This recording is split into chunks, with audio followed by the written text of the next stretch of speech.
Good night, gentle one. Where are you tonight? Nestled in bed, resting in the hush of your room, or gazing quietly into the dark? And what time is it now? Just evening, deep midnight, or the silver hour before morning? This night, each story will open like a door. Behind every door waits a room filled with wonder, ready for you to enter softly and rest. So breathe slowly and let the first door swing wide. The Golden Goose. The youngest of whom was called Dumpling, and was despised, mocked, and sneered at on every occasion. It happened that the eldest went to go into the forest to hew wood, and before he went, his mother gave him a beautiful sweet cake and a bottle of wine, in order that he might not suffer from hunger or thirst. When he entered the forest, he met a little gray-haired old man who bade him good day and said, "Do give me a piece of cake out of your pocket, and let me have a draught of your wine. I am so hungry and thirsty." But the clever son answered, "If I give you my cake and wine, I shall have none for myself. Be off with you." And he left the little man standing and went on. But when he began to hew down a tree, it was not long before he made a false stroke, and the axe cut him in the arm, so that he had to go home and have it bound up. And this was the little gray man's doing. After this, the second son went into the forest, and his mother gave him, like the eldest, a cake and a bottle of wine. The little old gray man met him likewise, and asked him for a piece of cake and a drink of wine. But the second son, too, said, sensibly enough, "What I give you will be taken away from myself. Be off." And he left the little man standing and went on. His punishment, however, was not delayed. When he had made a few blows at the tree, he struck himself in the leg, so that he had to be carried home. Then Dumpling said, "Father, do let me go and cut wood." The father answered, "Your brothers have hurt themselves with it. Leave it alone. You do not understand anything about it." But Dumpling begged so long that at last he said, "Just go then. You will get wiser by hurting yourself." His mother gave him a cake made of water and baked in the cinders, and with it a bottle of sour beer. When he came to the forest, the little old gray man met him likewise, and greeting him, said, "Give me a piece of your cake and a drink of your bottle. I am so hungry and thirsty." Dumpling answered, "I have only cinder, cake, and sour beer. If that pleases you, we will sit down and eat." So they sat down, and when Dumpling pulled out his cinder, cake, it was a fine, sweet cake, and the sour beer became good wine. So they ate and drank. And after that the little man said, "Since you have a good heart, and are willing to divide what you have, I will give you good luck. There stands an old tree. Cut it down, and you will find something at the roots." Then the little man took leave of him. Dugling went and cut down the tree, and when it fell, there was a goose sitting in the roots, with feathers of pure gold. He lifted her up, and taking her with him, went to an inn, where he thought he would stay the night. Now the host had 3 daughters, who saw the goose, and were curious to know what such a wonderful bird might be, and would have liked to have one of its golden feathers. The eldest thought, "I will soon find an opportunity of pulling out a feather," and as soon as Dummling had gone out, she seized the goose by the wing, but her finger and hand remained sticking fast to it. The second came soon afterwards, thinking only of how she might get a feather for herself, but she had scarcely touched her sister when she was held fast. At last, the third also came with the like intent, and the other screamed out, "Keep away! For goodness sake, keep away!" But she did not understand why she was to keep away. "The others are there," she thought. "I may as well be there too," and ran to them. But as soon as she had touched her sister, she remained sticking fast to her. So they had to spend the night with the goose. The next morning, Dummling took the goose under his arm and set out, without troubling himself about the 3 girls who were hanging on to it. They were obliged to run after him continually, now left, now right, wherever his legs took him.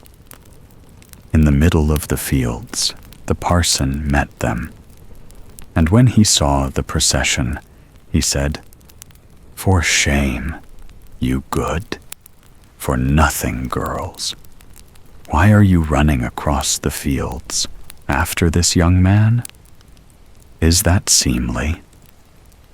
At the same time, he seized the youngest by the hand in order to pull her away, but as soon as he touched her, he likewise stuck fast, and was himself obliged to run behind.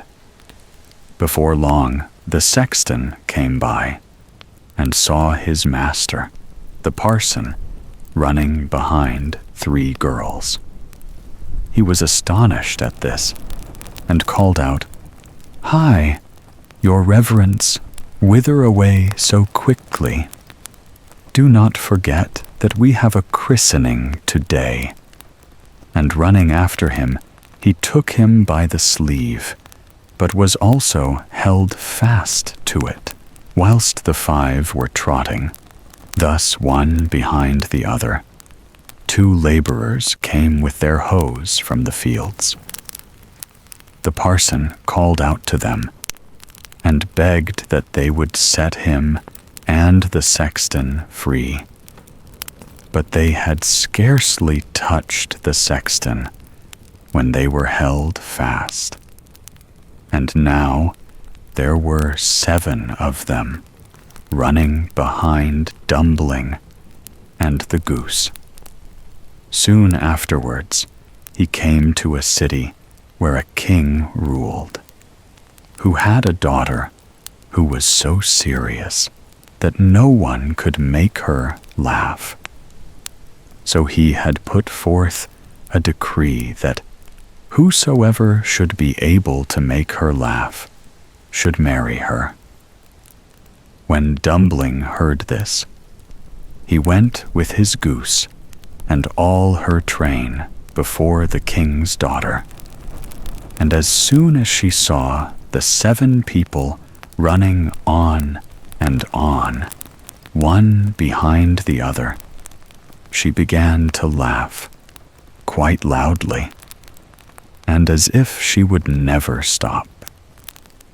Thereupon, Dummling asked to have her for his wife, but the king did not like the son-in-law, and made all manner of excuses, and said he must first produce a man who could drink a cellarful of wine. Dummling thought of the little gray man, who would certainly help him.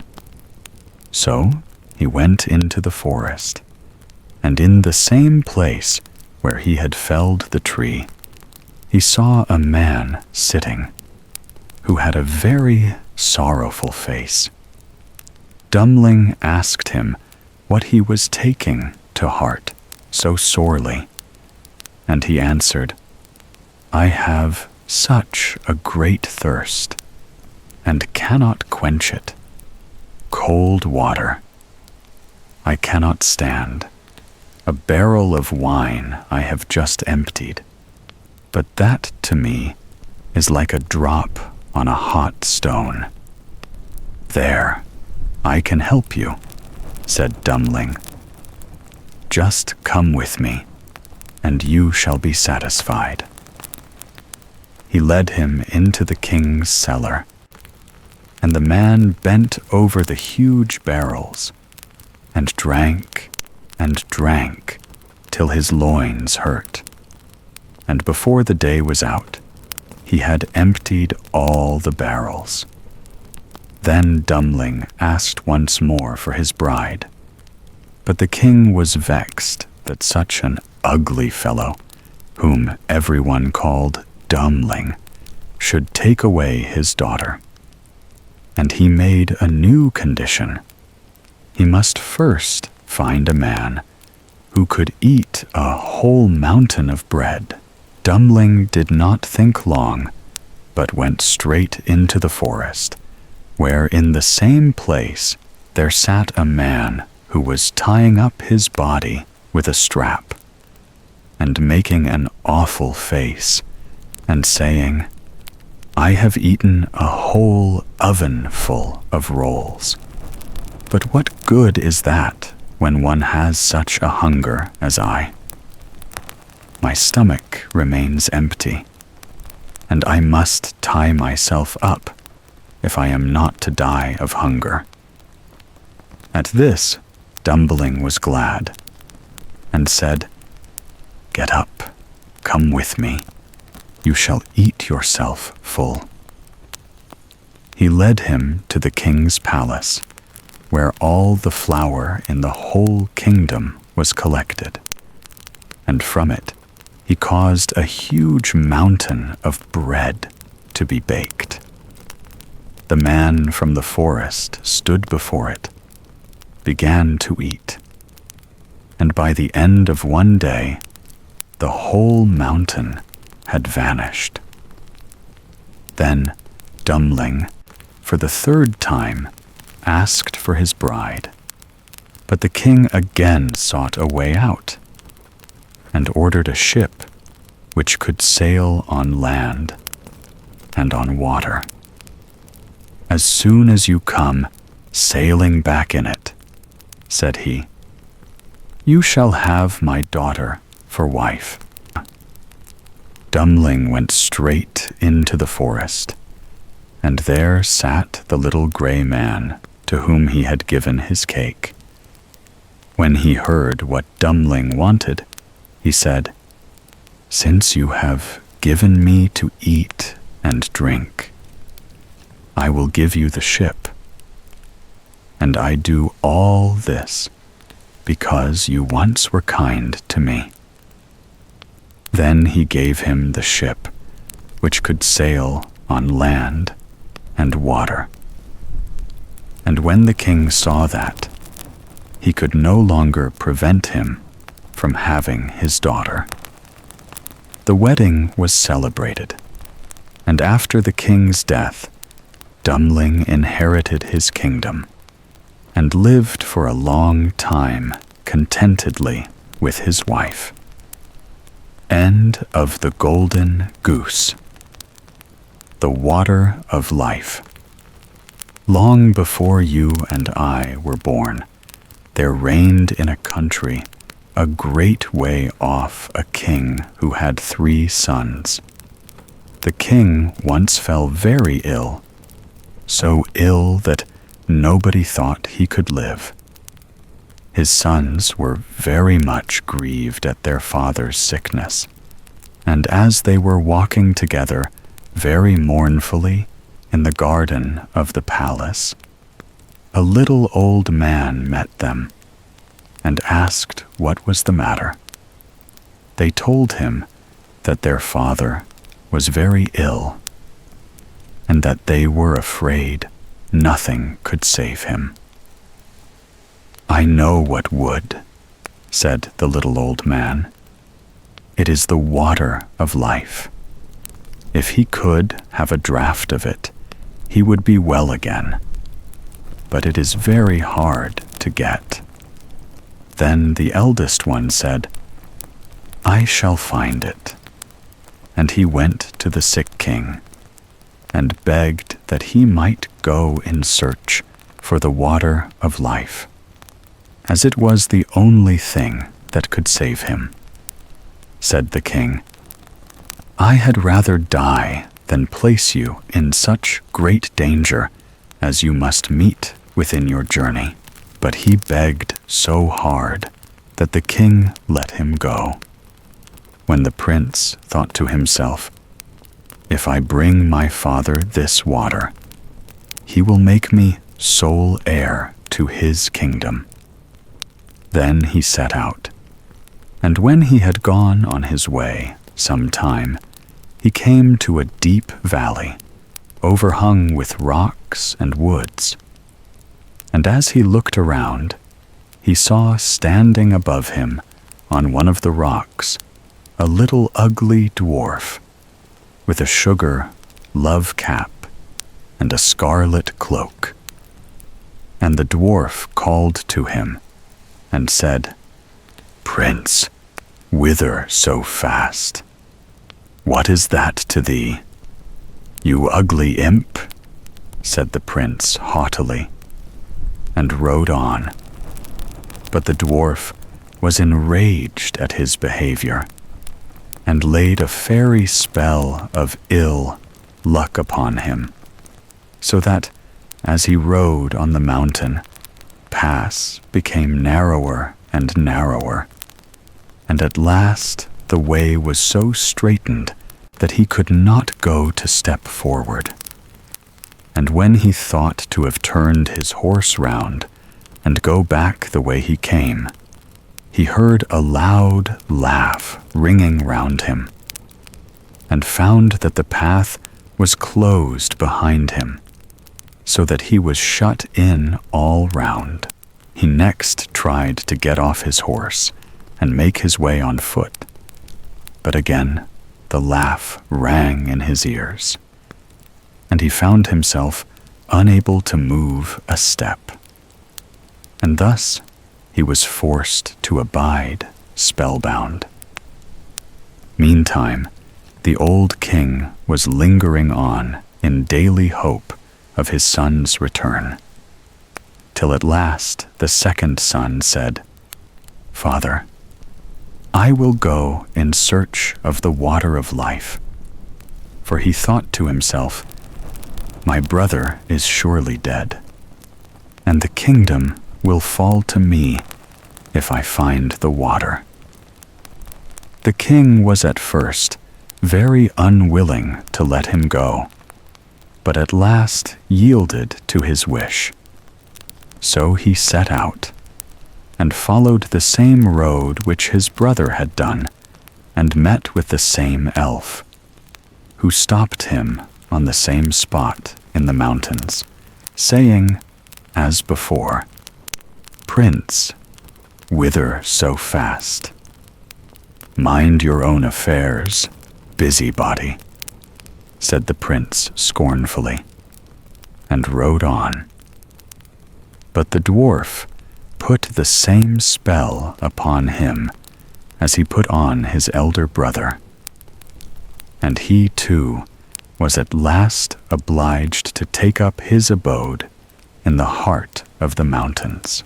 Thus it is with proud, silly people who think themselves above everyone else and are too proud to ask or take advice. When the second prince had thus been gone a long time, the youngest son said he would go in search for the water of life, and trusted he would soon be able to make his father well again. So he set out, and the dwarf met him too at the same spot in the valley, among the mountains, and said, "Prince, whither so fast?" And the prince said, "I am going in search of the water of life, because my father is ill and like to die. Can you help me? Pray be kind, and aid me if you can." "Do you know where it is to be found?" asked the dwarf. "No," said the prince, "I do not. Pray tell me if you know.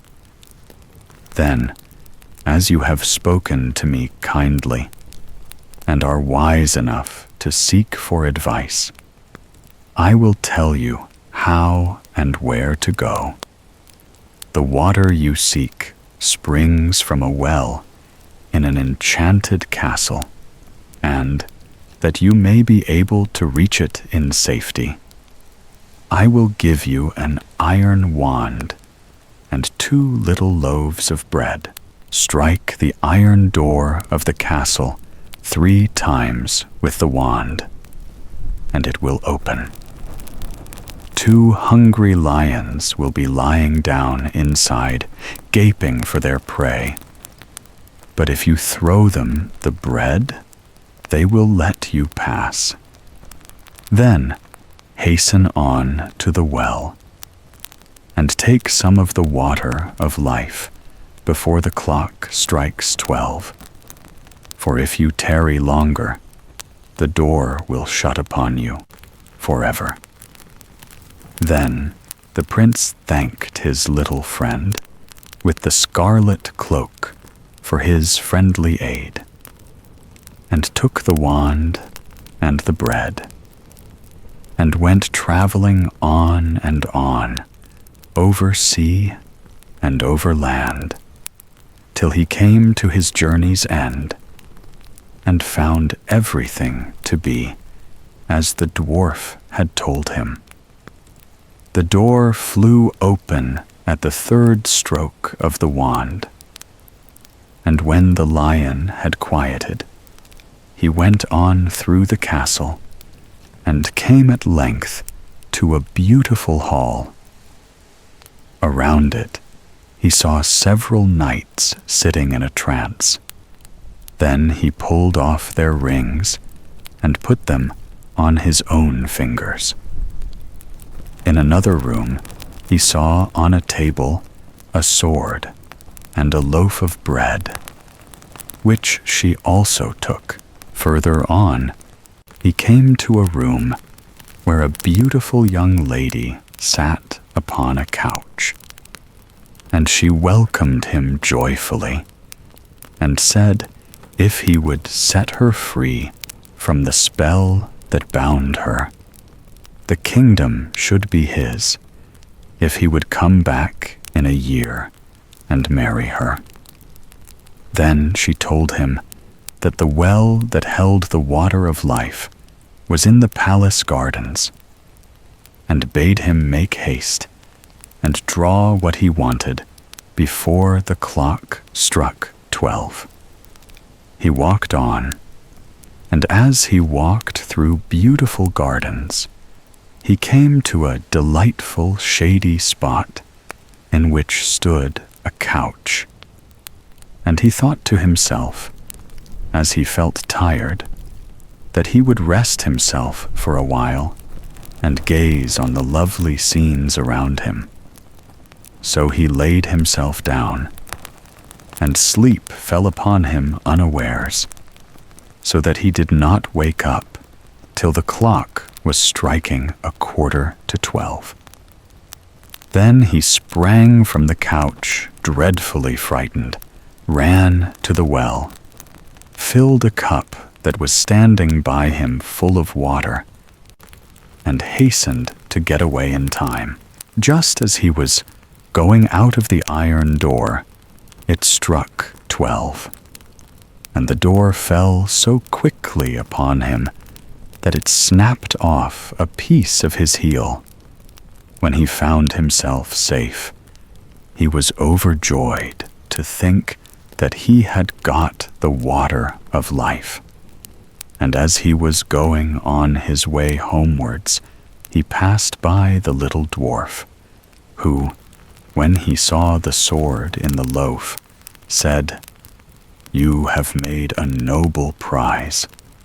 With the sword, you can at a blow slay whole armies, and the bread will never fail you." Then the prince thought to himself, "I cannot go home to my father without my brothers." So he said, "My dear friend, cannot you tell me where my 2 brothers are, who set out in search of the water of life before me and never came back? I have shut them up by a charm between 2 mountains," said the dwarf, "because they were proud and ill-behaved, and scorned to ask advice." The prince begged so hard for his brothers that the dwarf at last set them free, though unwillingly, saying, "Beware of them, for they have bad hearts." Their brother, however, was greatly rejoiced to see them, and told them all that had happened to him, how he had found the water of life, and had taken a cup full of it, and how he had set a beautiful princess free from a spell that bound her, and how she had engaged to wait a whole year, and then to marry him, and to give him the kingdom. Then they all 3 rode on together, and on their way home came to a country that was laid waste by war and a dreadful famine, so that it was feared all must die for want.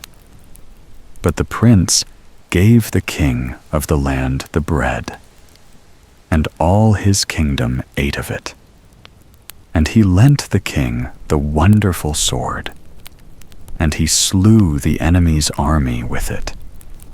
And thus the kingdom was once more in peace and plenty.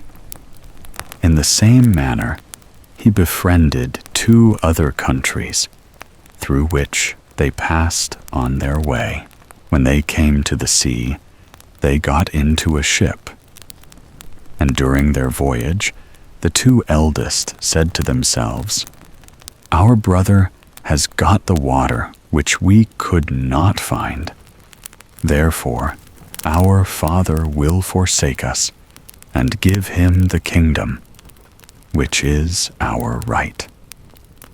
So they were full of envy and revenge, and agreed together how they could ruin him.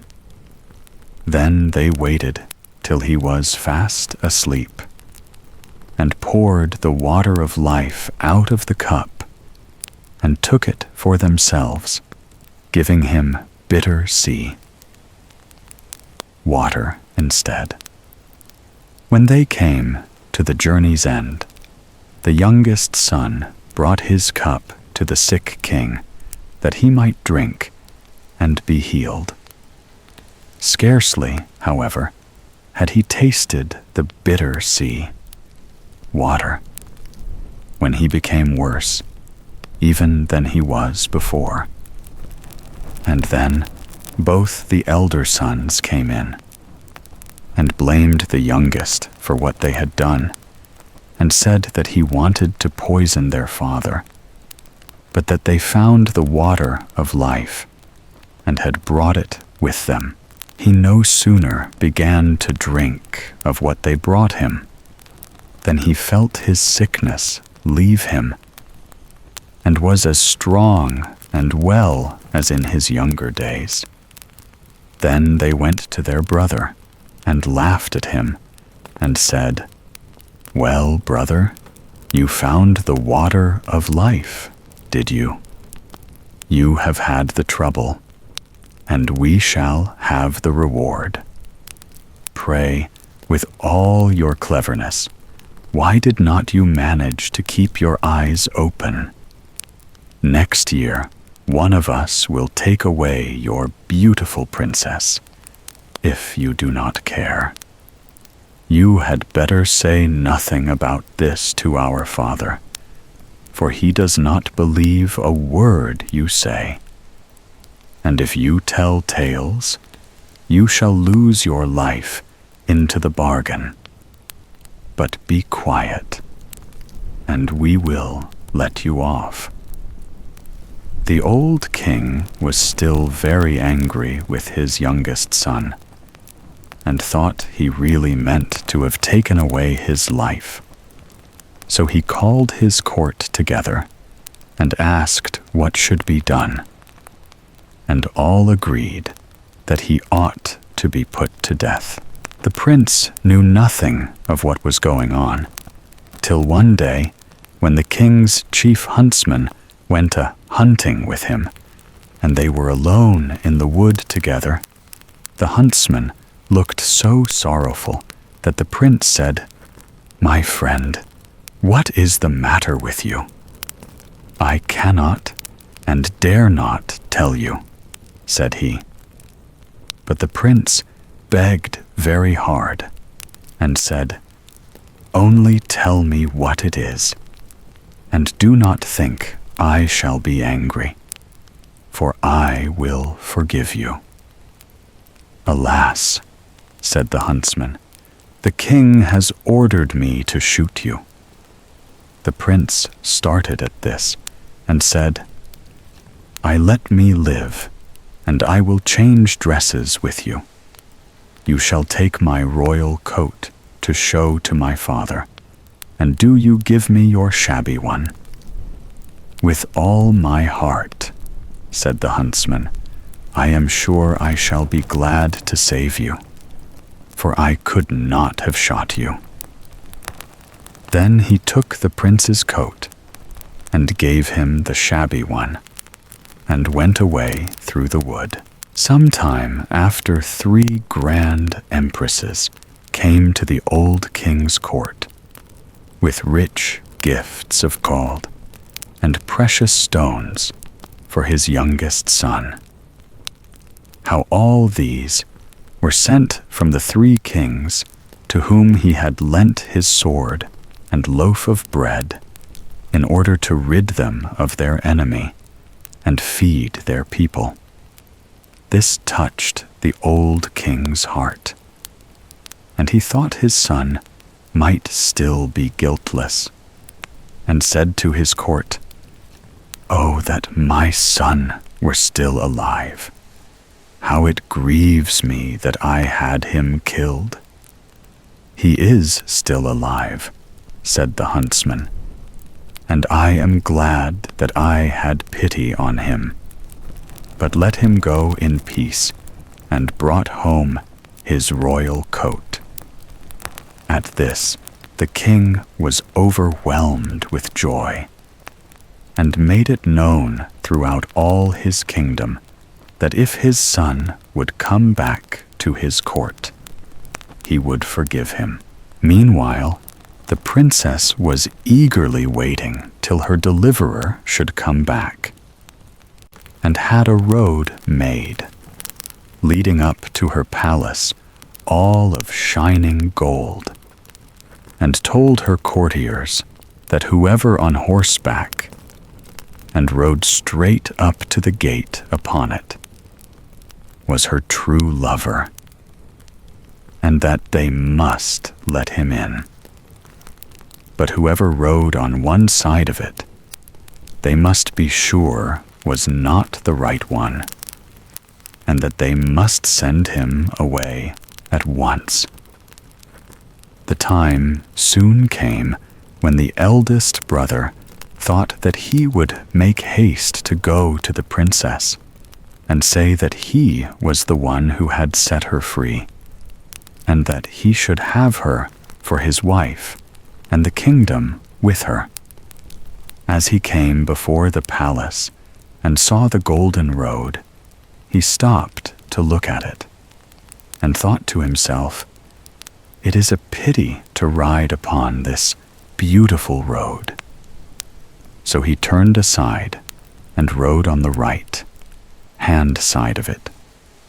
But when he came to the gate, the guards, who had seen the road he took, said to him he could not be what he said he was, and must go about his business.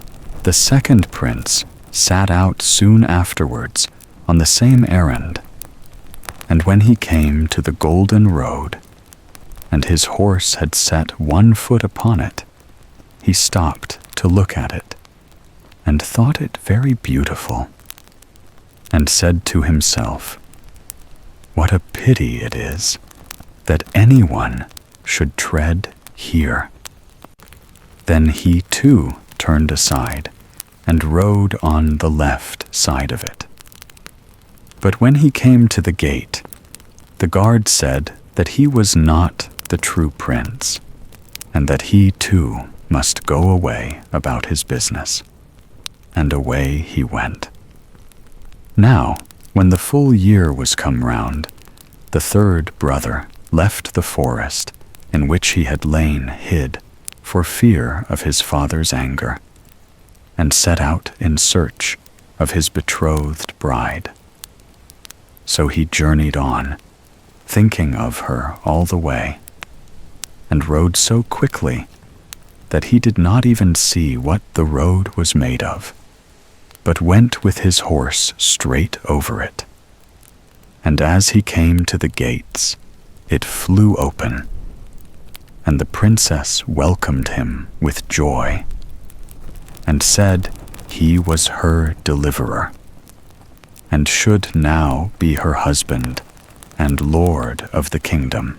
When the first joy at their meeting was over, the princess told him she had heard of his father having forgiven him, and of his wish to have him home again. So, before his wedding with the princess, he went to visit his father, taking her with him. Then he told him everything, how his brothers had cheated and robbed him, and yet that he had borne all those wrongs for the love of his father. And the old king was very angry, and wanted to punish his wicked sons. But they made their escape, and got into a ship, and sailed away over the wide sea. And where they went to, nobody knew, and nobody cared. And now the old king gathered together his court, and asked all his kingdom to come and celebrate the wedding of his son and the princess.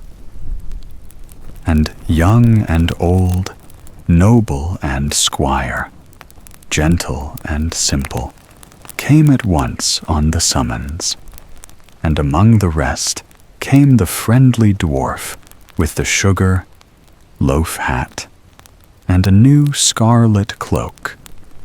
And the wedding was held in the Merry Bells Run. And all the good people, they danced and they sung and feasted and frolicked. I can't tell how long? End of the water of life. The 12 Huntsmen. There was once a king's son who had a bride whom he loved very much.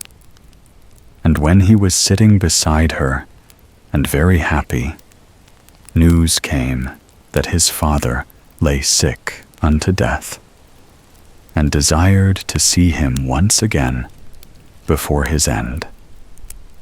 Then he said to his beloved, I must now go and leave you. I give you a ring as a remembrance of me. When I am king, I will return and fetch you. So he rode away, and when he reached his father, the latter was dangerously ill, and near his death. He said to him, Dear son, I wish to see you once again before my end. Promise me to marry as I wish. And he named a certain king's daughter, who was to be his wife. The son was in such trouble that he did not think what he was doing, and said, Yes, dear father, your will shall be done. And thereupon the king shut his eyes and died. When, therefore, the son had been proclaimed king, and the time of mourning was over, he was forced to keep the promise which he had given his father, and caused the king's daughter to be asked in marriage, and she was promised to him. His first betrothed heard of this, and fretted so much about his faithfulness that she nearly died. Then her father said to her, Dearest child, why are you so sad? You shall have whatsoever you will. She thought for a moment, and said, Dear father, I wish for 11 girls exactly like myself in face, figure, and size. The father said, If it be possible, your desire shall be fulfilled. And he caused the search to be made in his whole kingdom, until 11 young maidens were found, who exactly resembled his daughter in face, figure, and size. When they came to the king's daughter, she had 12 suits of huntsmen's clothes made, all alike, and the 11 maidens had to put on the huntsman's clothes, and she herself put on the 12th suit. Thereupon she took her leave of her father, and rode away with them, and rode to the court of her former betrothed, whom she loved so dearly. Then she asked if he required any huntsman, and if he would take all of them into his service. The king looked at her and did not know her, but as they were such handsome fellows, he said, Yes, and that he would willingly take them. And now they were the king's 12 huntsmen. The king, however, had a lion, which was a wondrous animal, for he knew all concealed and secret things. It came to pass that one evening he said to the king, You think you have 12 huntsmen? Yes, said the king. They are 12 huntsmen. The lion continued, You are mistaken.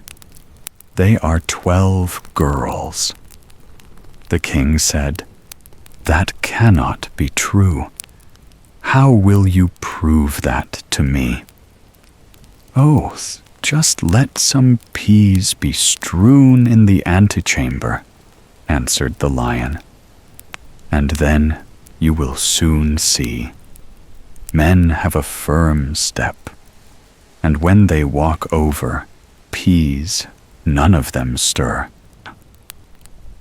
But girls trip and skip and drag their feet, and the peas roll about." The king was well pleased with the counsel, and caused the peas to be strewn. There was, however, a servant of the king's who favored the huntsmen, and when he heard that they were going to be put to this test, he went to them and repeated everything, and said, "The lion wants to make the king believe that you are girls." Then the king's daughter thanked him, and said to her maidens, "Show some strength, and step firmly on the peas." So next morning, when the king had the 12 huntsmen called before him, and they came into the antechamber where the peas were lying, they stepped so firmly on them, and had such a strong, sure walk, that not one of the peas either rolled or stirred. Then they went away again, and the king to the lion, "You have lied to me. They walk just like men." The lion said, "They have been informed that they were going to be put to the test, and have assumed some strength. Just let 12 spinning wheels be brought into the antechamber, and they will go to them and be pleased with them." And that is what no man would do. The king liked the advice, and had the spinning wheels placed in the antechamber. But the servant, who was well disposed to the huntsmen, went to them and disclosed the project. So, when they were alone, the king's daughter said to her 11 girls, "Show some restraints, and do not look round at the spinning wheels." And the next morning, when the king had his 12 huntsmen summoned, she went through the antechamber, and never once looked at the spinning wheels. Then the king again said to the lion, "You have deceived me. They are men, for they have not looked at the spinning wheels." The lion replied, "They have restrained themselves." The king, however, would no longer believe the lion. The 12 huntsmen always followed the king to the chase, and his liking for them continually increased. Now it came to pass that once, when they were out hunting, news came that the king's bride was approaching. When the true bride heard that, it hurt her so much that her heart was almost broken, and she fell fainting to the ground. The king thought something had happened to his dear huntsman, ran up to him, wanted to help him, and drew his glove off. Then he saw the ring which he had given to his first bride, and when he looked in her face, he recognized her. Then his heart was so touched that he kissed her, and when he opened her eyes, he said, "You are mine, and I am yours, and no one in the world can alter that." He sent a messenger to the other bride, and entreated her to return to her own kingdom, for he had a wife already, and someone who had just found an old key did not require a new one. Thereupon the wedding was celebrated, and the lion was again taken into favor, because, after all, he had told the truth. End of the 12 Huntsmen. The King of the Golden Mountain. There was once a merchant who had only one child, a son, that was very young and barely able to run alone. He had 2 richly laden ships, then making a voyage upon the seas, in which he had embarked all his wealth, in the hope of making great gains. When the news came that both were lost, thus from being a rich man, he became all at once so very poor that nothing was left to him but one small plot of land, and there he often went in an evening to take his walk and ease his mind of a little of his trouble. One day, as he was roaming along in a brown study, thinking with no great comfort on what he had been and what he now was and was like to be, all on a sudden there stood before him a little rough-looking black dwarf.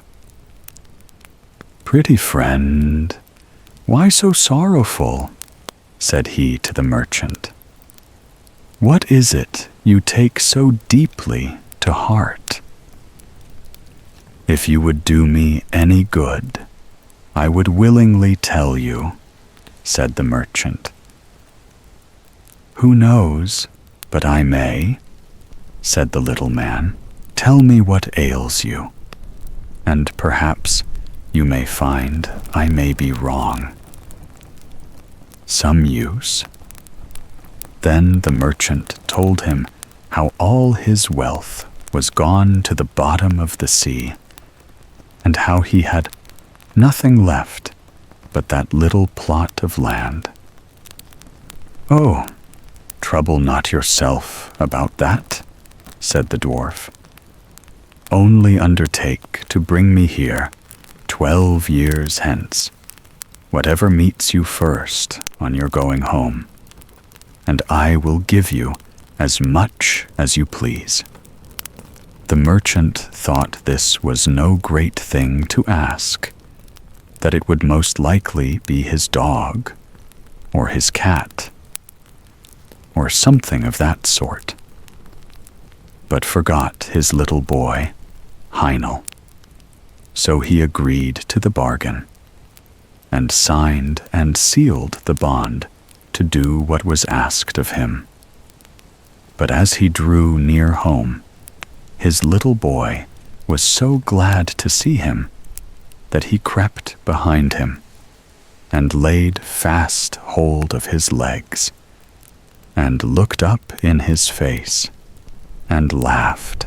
Then the father started, trembling with fear and horror, and saw what it was that he had bound himself to do. But as no gold was come, he made himself easy by thinking that it was only a joke that the dwarf was playing him, and that, at any rate, when the money came, he should see the bearer and would not take it in. About a month afterwards, he went upstairs into a lumber room to look for some old iron, that he might sell it and raise a little money. And there, instead of his iron, he saw a large pile of gold lying on the floor. At the sight of this, he was overjoyed, and forgetting all about his son, went into trade again, and became a richer merchant than before. Meanwhile, little Heinel grew up, and as the end of the 12 years drew near, the merchant began to call to mind his bond, and became very sad and thoughtful, so that care and sorrow were written upon his face. The boy one day asked what was the matter, but his father would not tell him for some time. At last, however, he said that he had, without knowing it, sold him for gold to a little ugly-looking black dwarf, and that the 12 years were coming round when he must keep his word. Then Heinel said, "Father, give yourself very little trouble about that. I shall be too much for the little man." When the time came, the father and son went out together to the place agreed upon, and the son drew a circle on the ground, and set himself and his father in the middle of it. The little black dwarf soon came, and walked round and round about the circle, but could not find any way to get into it, and he either could not or dared not jump over it. At last the boy said to him, "Have you anything to say to us, my friend? Or what do you want?" Now Heinel had found a friend in a good fairy that was fond of him, and had told him what to do. For this fairy knew what good luck was in store for him. "Have you brought me what you said you would?" said the dwarf to the merchant. The old man held his tongue, but Heinel said again, "What do you want here?" The dwarf said, "I come to talk with your father, not with you. You have cheated and taken in my father," said the son. "Pray, give him up his bond at once." "Fair and softly," said the little old man. "Right is right. I have paid my money, and your father has had it, and spent it. So be so good as to let me have what I paid it for." "You must have my consent to that first," said Heinel. "So please to step in here and let us talk over." The old man grinned and showed his teeth, as if he should have been very glad to get into the circle if he could. Then, at last, after a long talk, they came to terms. Heinel agreed that his father must give him up, and that so far the dwarf should have his way. But on the other hand, the fairy had told Heinel what fortune was in store for him if he followed his own course, and he did not choose to be given up to his hump-backed friend, who seemed so anxious for his company. So, to make a sort of drawn battle of the matter, it was settled that Heino should be put into an open boat that lay on the seashore hard by, that the father should push him off with his own hand, and that he should thus be set adrift and left to the bad or good luck of wind and weather. Then he took leave of his father and set himself in the boat. But before it got far off, a wave struck it, and it fell with one side low in the water. So the merchant thought that poor Heine was lost, and went home very sorrowful, while the dwarf went his way, thinking that at any rate he had had his revenge. The boat, however, did not sink, for the good fairy took care of her friend, and soon raised the boat up again, and it went safely on. Young man sat safe within, till at length it ran ashore upon an unknown land. As he jumped upon the shore, he saw before him a beautiful castle, but empty and dreary within, for it was enchanted. "Here," said he to himself, "must I find the prize the good fairy told me of." So he once more searched the whole palace through, till at last he found a white snake lying coiled up on a cushion in one of the chambers. Now, the white snake was an enchanted princess, and she was very glad to see him, and said, "Are you at last come to set me free? 12 long years have I waited for the fairy to bring you hither as she promised, for you alone can save me. This night 12 men will come. Their faces will be black, and they will be dressed in chain armor. They will ask what you do here, but give no answer, and let them do what they will: beat, whip, pinch, prick, or torment you, bear all. Only speak not a word, and at 12 o'clock they must go away. The second night 12 others will come, and the third night 24, who will even cut off your head. But at the 12th hour of that night their power is gone, and I shall be free, and will come and bring you the water of life, and will wash you with it, and bring you back to life and health." And all came to pass as she had said. Heinel bore all, and spoke not a word. And the third night the princess came and fell on his neck and kissed him. Joy and gladness burst forth throughout the castle. The wedding was celebrated, and he was crowned king of the Golden Mountain.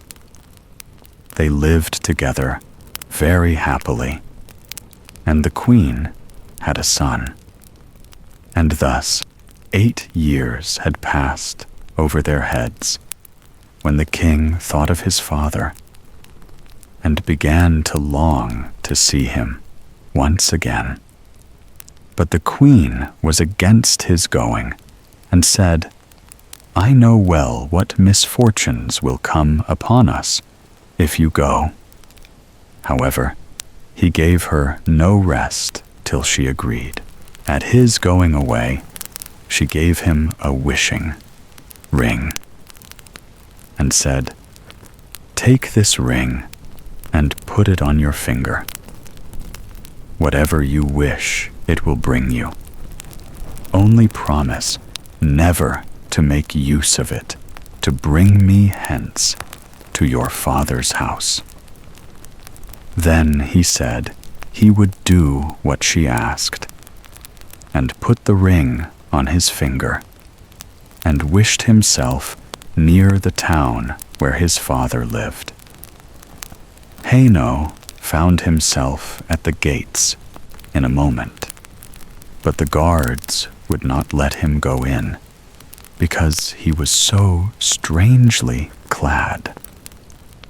So he went up to a neighboring hill where a shepherd dwelt, and borrowed his old frock, and thus passed unknown into the town. When he came to his father's house, he said he was his son. But the merchant would not believe him, and said he had had but one son, his poor Heinel, who he knew was long since dead. And as he was only dressed like a poor shepherd, he would not even give him anything to eat. The king, however, still vowed that he was his son, and said, "Is there no mark by which you would know me, if I am really your son?" "Yes," said his mother. "Our Heinel had a mark like a raspberry on his right arm." Then he showed them the mark, and they knew that what he had said was true. He next told them how he was king of the Golden Mountain, and was married to a princess, and had a son 7 years old. But the merchant said, "That can never be true. He must be a fine king, truly, who travels about in a shepherd's frock." At this the son was vexed, and, forgetting his word, turned his ring, and wished for his queen and son. In an instant they stood before him, but the queen wept, and said he had broken his word, and bad luck would follow. He did all he could to soothe her, and she at last seemed to be pleased, appeased, but she was not so, in truth, and was only thinking how she should punish him. One day he took her to walk with him out of the town, and showed her the spot where the boat was set adrift upon the wide waters. Then he sat himself down and said, "I am very much tired. Sit by me. I will rest my head in your lap and sleep a while." As soon as he had fallen asleep, however, she drew the ring from his finger and crept softly away, and wished herself and her son at home in their kingdom. And when he awoke, he found himself alone, and saw that the ring was gone from his finger. "I can never go back to my father's house," said he. "They would say, I am a sorcerer. I will journey forth into the world till I come again to my kingdom." So saying, he set out and traveled till he came to a hill where 3 giants were sharing their father's goods. And as they saw him pass, they cried out and said, "Little men have sharp wits. He shall part the goods between us." Now there was a sword that cut off an enemy's head whenever the wearer gave the words "heads off," a cloak that made the owner invisible, or gave him any form he pleased, and a pair of boots that carried the wearer wherever he wished. Heinel said they must first let him try these wonderful things. Then he might know how to set a value upon them. Then they gave him the cloak, and he wished himself a fly. And in a moment he was a fly. "The cloak is very well," said he. "Now give me the sword." "No," said they, "not unless you undertake not to say 'heads off,' for if you do, we are all dead men." So they gave it to him, charging him to try it on a tree. He next asked for the boots also, and the moment he had all three in his power, he wished himself at the golden mountain. There he was at once. So the giants were left behind with no goods to share or quarrel about. As Haino came near his castle, he heard the sound of merry music, and the people around told him that his queen was about to marry another husband. Then he threw his cloak around him and passed through the castle hall and placed himself by the side of the queen, where no one saw him. But when anything to eat was put upon her plate, he took it away and ate it himself. And when a glass of wine was handed to her, he took it and drank it. And thus, though they kept on giving her meat and drink, her plate and cup were always empty. Upon this fear and remorse came over her, and she went into her chamber alone and sat there weeping, and he followed her there. Alas, she said to herself, was I not once set free? Why then does this enchantment still seem to bind me? False and fickle one, said he, one indeed came who set thee free, and he is now near thee again. But how have you used him? Ought he to have had such a treatment from thee? Then he went out and sent away the company, and said the wedding was at an end, for that he was come back to the kingdom. But the princes, peers, and great men mocked at him. However, he would enter into no party with them, but only ask them if they would go in peace or not. Then they turned upon him, tried to seize him, but he drove them away. Sword, heads off, cried he. And with the word, the traitors' heads fell before him. And Heinel was once more king of the Golden Mountain. End of The King of the Golden Mountain. Dr. No.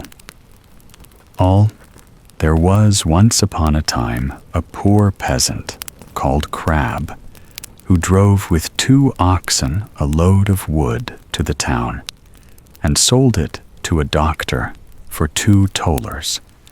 When the money was being counted out to him, it so happened that the doctor was sitting at table, and when the peasant saw how well he ate and drank, his heart desired what he saw, and would willingly have been a doctor too. So he remained standing a while, and at length inquired if he too could not be a doctor. What must I do? Asked the peasant. In the first place, buy yourself an ABC book, of the kind which has a rooster on the frontispiece. In the second, turn your cart and your 2 oxen into money, and get yourself some clothes, and whatsoever else pertains to medicine. Thirdly, have a sign painted for yourself with the words, I am Dr. KNOWALL, and have that nailed up above your house door. The peasant did everything that he had been told to do. When he had doctored people a while, but not long, a rich and great lord had some money stolen, Then he was told about Dr. KNOWALL, who lived in such and such a village, and must know what had become of the money. So the Lord had the horses harnessed to his carriage, drove out to the village, and asked Crab if he were Dr. KNOWALL. Yes, he was, he said. Then he was to go with him and bring back the stolen money. Oh, yes, but Greta, my wife, must go too. The Lord was willing, and let both of them have a seat in the carriage, and they all drove away together. When they came to the nobleman's castle, the table was spread, and Crab was told to sit down and eat. Yes, but my wife, Greta, too, said he, and he seated himself with her at the table. And when the first servant came with a dish of delicate fare, the peasant nudged his wife and said, "Greta, that was the first," meaning that was the servant who brought the first dish. The servant, however, thought he intended by that to say, "That is the first thief." And as he actually was so, he was terrified, and said to his comrade outside, "The doctor knows all. We shall fare ill. He said I was the first." The second did not want to go in at all, but was forced. So when he went in with his dish, the peasant nudged his wife and said, "Greta, that is the second." This servant was equally alarmed, and he got out as fast as he could. The third fared no better, for the peasant again said, "Greta, that is the third." The fourth had to carry in a dish that was covered, and the Lord told the doctor that he was to show his skill. And guess what was beneath the cover? Actually, they were crabs. The doctor looked at the dish, had no idea what to say, and cried, "Ah, poor crab." When the Lord heard that, he cried, "There, he knows it. He must also know who has the money." On this, the servants looked terribly uneasy, and made a sign to the doctor that they wished him to step outside for a moment. When, therefore, he went out, all four of them confessed to him that they had stolen the money, and said that they would willingly restore it, and give him a heavy sum into the bargain, if he would not denounce them. For if he did, they would be hanged. They led him to the spot where the money was concealed. With this the doctor was satisfied, and returned to the hall, sat down at the table, and said, "My lord, now will I search in my book where the gold is hidden." The fifth servant, however, crept into the stove to hear if the doctor knew still more. But the doctor sat still and opened his book, turned the pages backwards and forwards, and looked for the rooster. As he could not find it immediately, he said, "I know you are there, so you had better come out." Then the fellow in the stove thought the doctor met him, and full of terror sprang out, crying, "That man knows everything!" Then Dr. KNOWALL showed the Lord where the money was, but did not say who had stolen it, and received from both sides much money in reward, and became a renowned man. End of Dr. KNOWALL. The 7 Ravens. There once was a man who had 7 sons, and last of all, 1 daughter. Although the little girl was very pretty, she was so weak and small that they thought she could not live, but they said she should at once be christened.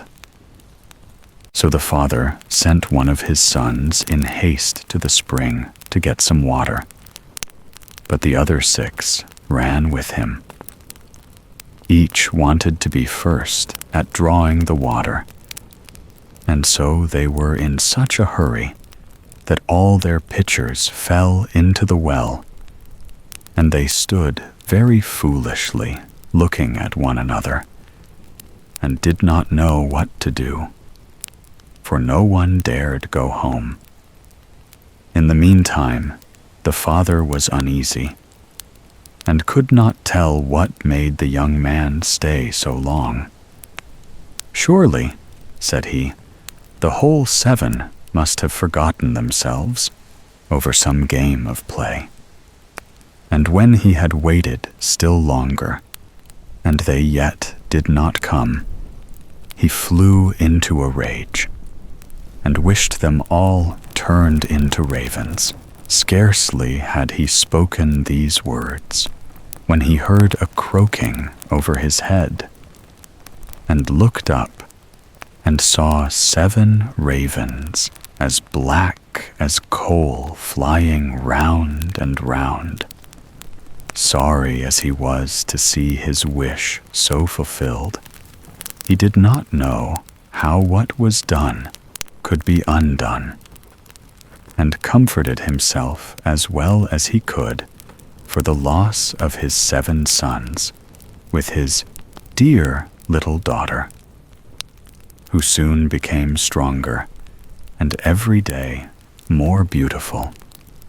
For a long time she did not know that she had ever had any brothers, for her father and mother took care not to speak of them before her. But on one day, by chance, she heard the people about her speak of them. "Yes," said they, "she is beautiful indeed, but still 'tis a pity that her brothers should have been lost for her sake." Then she was much grieved, and went to her father and mother, and asked if she had any brothers, and what had become of them. So they dared no longer hide the truth from her, but said it was all the will of heaven, and that her birth was only the innocent cause of it. But the little girl mourned sadly about it every day, and thought herself bound to do all she could to bring her brothers back. And she had neither rest nor ease, till at length one day she stole away, and set out into the wide world to find her brothers, wherever they might be, and free them, whatever it might cost her. She took nothing with her but a little ring, which her father and mother had given her, a loaf of bread, in case she should be hungry, a little pitcher of water, in case she should be thirsty, and a little stool to rest upon when she should be weary. Thus she went on, and journeyed, till she came to the world's end. Then she came to the sun, but the sun looked much too hot and fiery. So she ran away quickly to the moon. But the moon was cold and chilly, and said, "I smell flesh and blood this way." So she took herself away in a hurry, and came to the stars, and the stars were friendly and kind to her. And each star sat upon his own little stool, but the morning star rose up and gave her a little piece of wood, and said, "If you have not this little piece of wood, you cannot unlock the castle that stands on the glass mountain, and there your brothers live." The little girl took the piece of wood, rolled it up in a little cloth, and went on again until she came to the glass mountain and found the door shut. Then she felt for the little piece of wood, but when she unwrapped the cloth, it was not there, and she saw she had lost the gift of the good stars. What was to be done? She wanted to save her brothers, and had no histoire of the castle of the glass mountain. So this faithful little sister took a knife out of her pocket and cut off her little finger that was just the size of the piece of wood she had lost, and put it in the door, and opened it. As she went in, a little dwarf came up to her and said, "What are you seeking for?" "I seek for my brothers, the 7 ravens," answered she. Then the dwarf said, "My masters are not at home, but if you will wait till they come, pray step in." Now the little dwarf was getting their dinner ready, and he brought their food upon 7 little plates, and their drink in 7 little glasses, and set them upon the table. And out of each little plate their sister ate a small piece, and out of each little glass she drank a small drop. But she let the ring that she had brought with her fall into the last glass. On a sudden, she heard a fluttering and croaking in the air, and the dwarf said, "Here come my masters." When they came in, they wanted to eat and drink, and looked for their little plates and glasses. Then said one after the other, "Who has eaten from my little plate, and who has been drinking out of my little glass? Caw, caw, well, I ween mortal lips have this way been." When the 7th came to the bottom of his glass, and found there the ring, he looked at it, and knew that it was his father's and mother's, and said, "Oh, that our little sister would but come, then we should be free."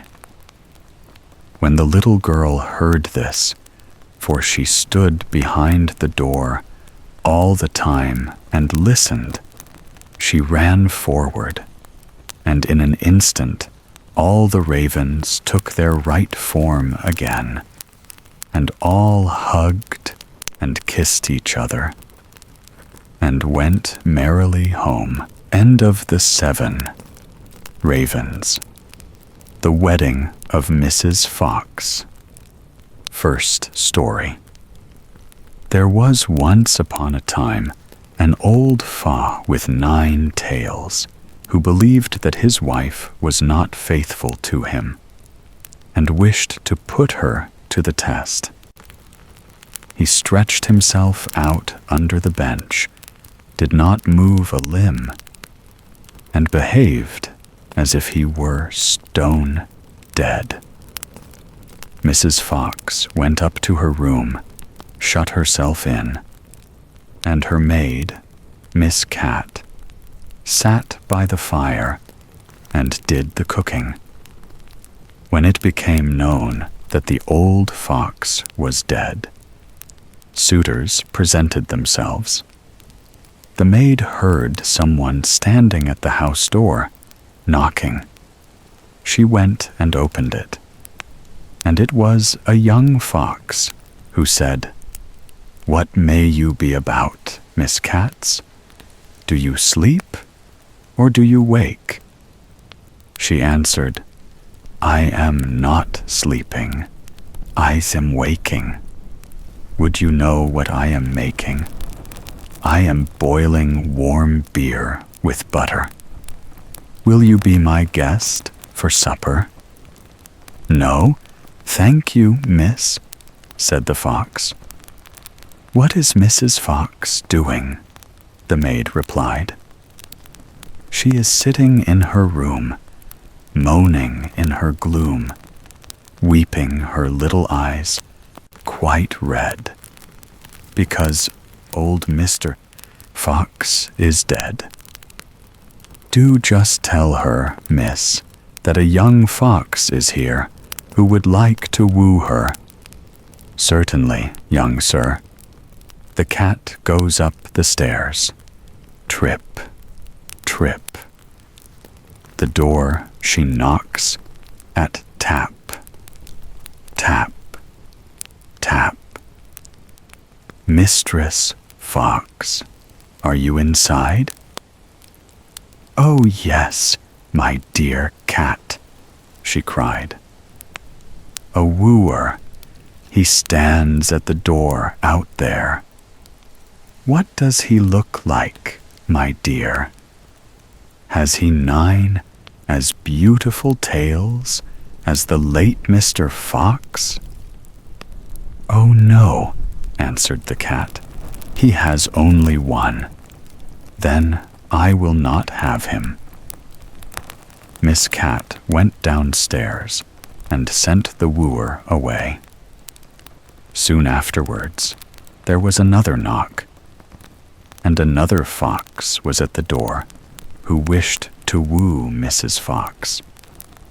He had 2 tails, but he did not fare better than the first. After this, still more came, each with 1 tail more than the other. But they were all turned down, until at last one came who had 9 tails, like old Mr. Fox. When the widow heard that, she said joyfully to the cat, "Now open the gates and doors all wide, and carry old Mr. Fox outside." But just as the wedding was going to be solemnized, old Mr. Fox stirred under the bench and cudgeled all the rabble, and drove them and Mrs. Fox out of the house. Second story. When old Mr. Fox was dead, the wolf came as a suitor and knocked at the door, and the cat, who was a servant to Mrs. Fox, opened it for him. The wolf greeted her and said, "Good day, Mrs. Cat of Carrowit. How comes it that alone you sit? What are you making good?" The cat replied, "In milk I am breaking bread, so sweet. Will you be my guest and eat?" "No, thank you, Mrs. Cat," answered the wolf. "Is Mrs. Fox not at home?" the cat said. She sits upstairs in her room, bewailing her sorrowful doom, bewailing her troubles so sore, for old Mr. Fox is no more. The wolf answered, If she's in want of a husband new, then will it please her to step below? The cat runs quickly up the stair, lets her tail fly here and there, until she comes to the parlor door. With her 5 gold rings at the door, she knocks. Are you within, good Mistress Fox? If you're in want of a husband now, then will it please you to step below? Mrs. Fox answered, Has the gentleman red stockings on? And has he a pointed mouth? No, answered the cat. Then he won't do for me. When the wolf was gone, came a dog, a stag, a hare, a bear, a lion, and all the beasts of the field, one after the other. But one of the good qualities which old Mr. Fox had possessed was always lacking, and the cat had continually to send the suitors away. At length came a young fox, and Mrs. Fox said, Has the gentleman red stockings on, and has a little pointed mouth? Yes, said the cat, he has. Then let him come upstairs, said Mrs. Fox, and ordered the servant to prepare the wedding feast. Sweep me the room as clean as you can, up with the window, fling out my old man, for many a fine, fat mouse he brought. Yet of his wife he never thought, but ate up every one he caught. Then the wedding was solemnized with young Mr. Fox, and there was much rejoicing and dancing, and if they have not left off, they are dancing still. End of the wedding of Mrs. Fox. The salad, as a merry young huntsman, was once going briskly along through a wood. There came up a little old woman, and said to him, Good day, good day. You seem merry enough, but I am hungry and thirsty. Do pray give me something to eat. The huntsman took pity on her, and put his hand in his pocket, and gave her what he had. Then he wanted to go his way, but she took hold of him, and said, Listen, my friend, to what I am going to tell you. I will reward you for your kindness. Go your way, and after a little time you will come to a tree where you will see 9 birds sitting on a cloak. Shoot into the midst of them, and one will fall down dead. The cloak will fall too. Take it. It is a wishing cloak, and when you wear it, you will find yourself at any place where you may wish to be. Cut open the dead bird, take out its heart, and keep it, and you will find a piece of gold under your pillow every morning when you rise. It is the bird's heart that will bring you this good luck. The huntsman thanked her and thought to himself, If all this does happen, it will be a fine thing for me. When he had gone 100 steps or so, he heard a screaming and chirping in the branches above him, and looked up, and saw a flock of birds pulling a cloak with their bills and feet, screaming, fighting, and tugging at each other, as if each wished to have it himself. "Well," said the huntsman, "this is wonderful. This happens just as the old woman said." Then he shot into the midst of them, so that their feathers flew all about. Off went the flock chattering away, but one fell dead, and the cloak with it. Then the huntsman did as the old woman told him, cut open the bird, took out the heart, and carried the cloak home with him. The next morning, when he awoke, he lifted up his pillow, and there lay the piece of gold glittering underneath. The same happened next day, and indeed every day when he arose, he heaped up a great deal of gold, and at last thought to himself, "Of what use is this gold to me, whilst I am at home? I will go out into the world and look about me."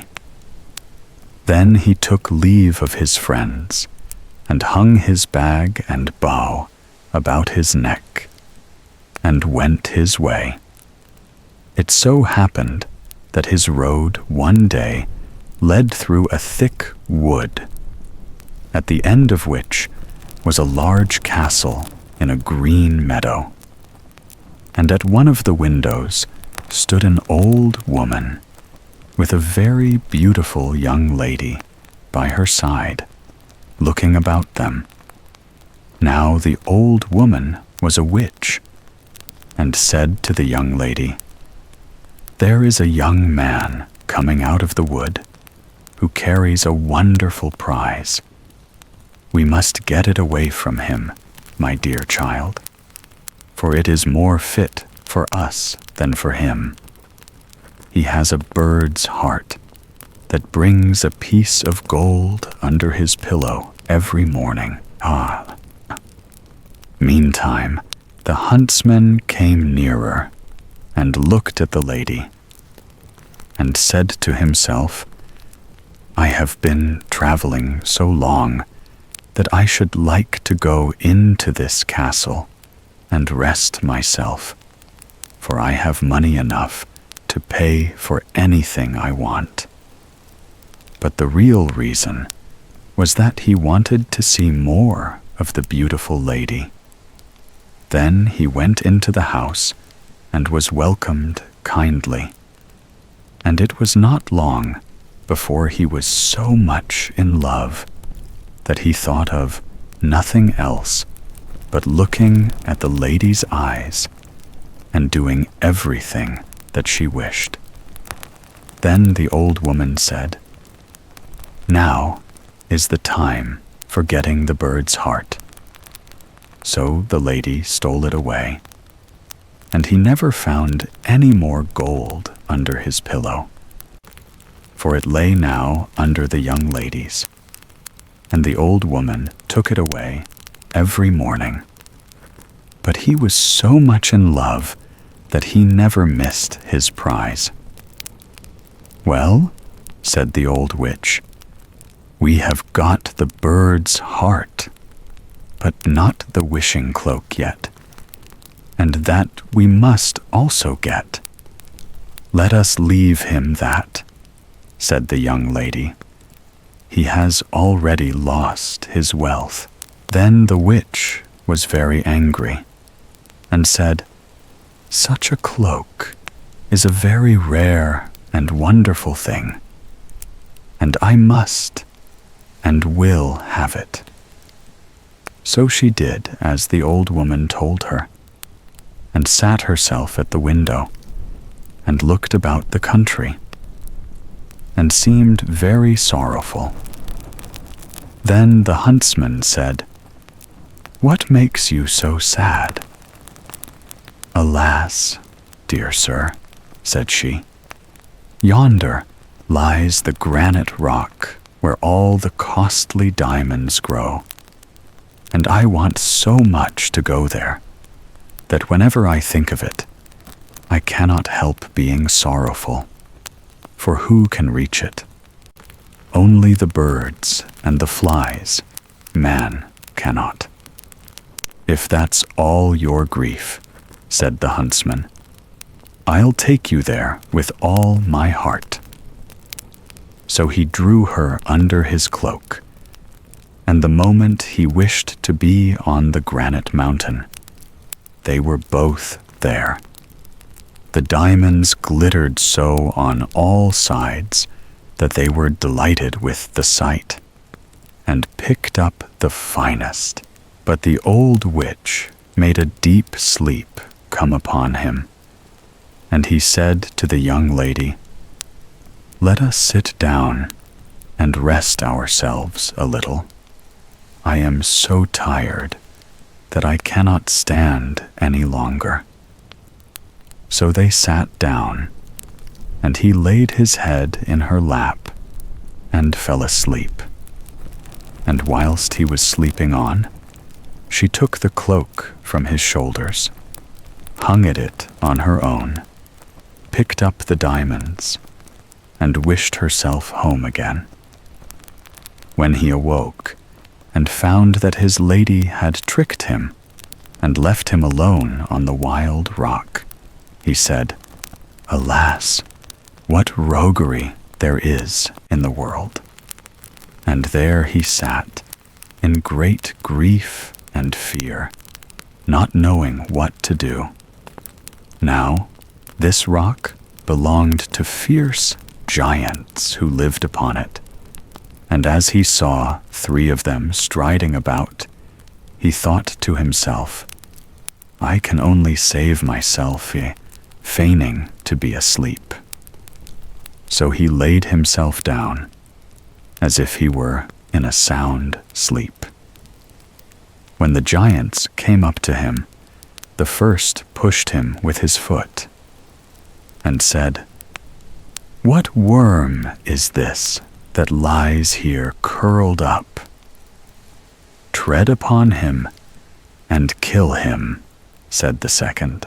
"It's not worth the trouble," said the third. "Let him live.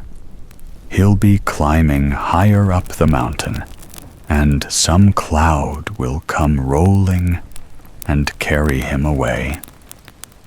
And they passed on.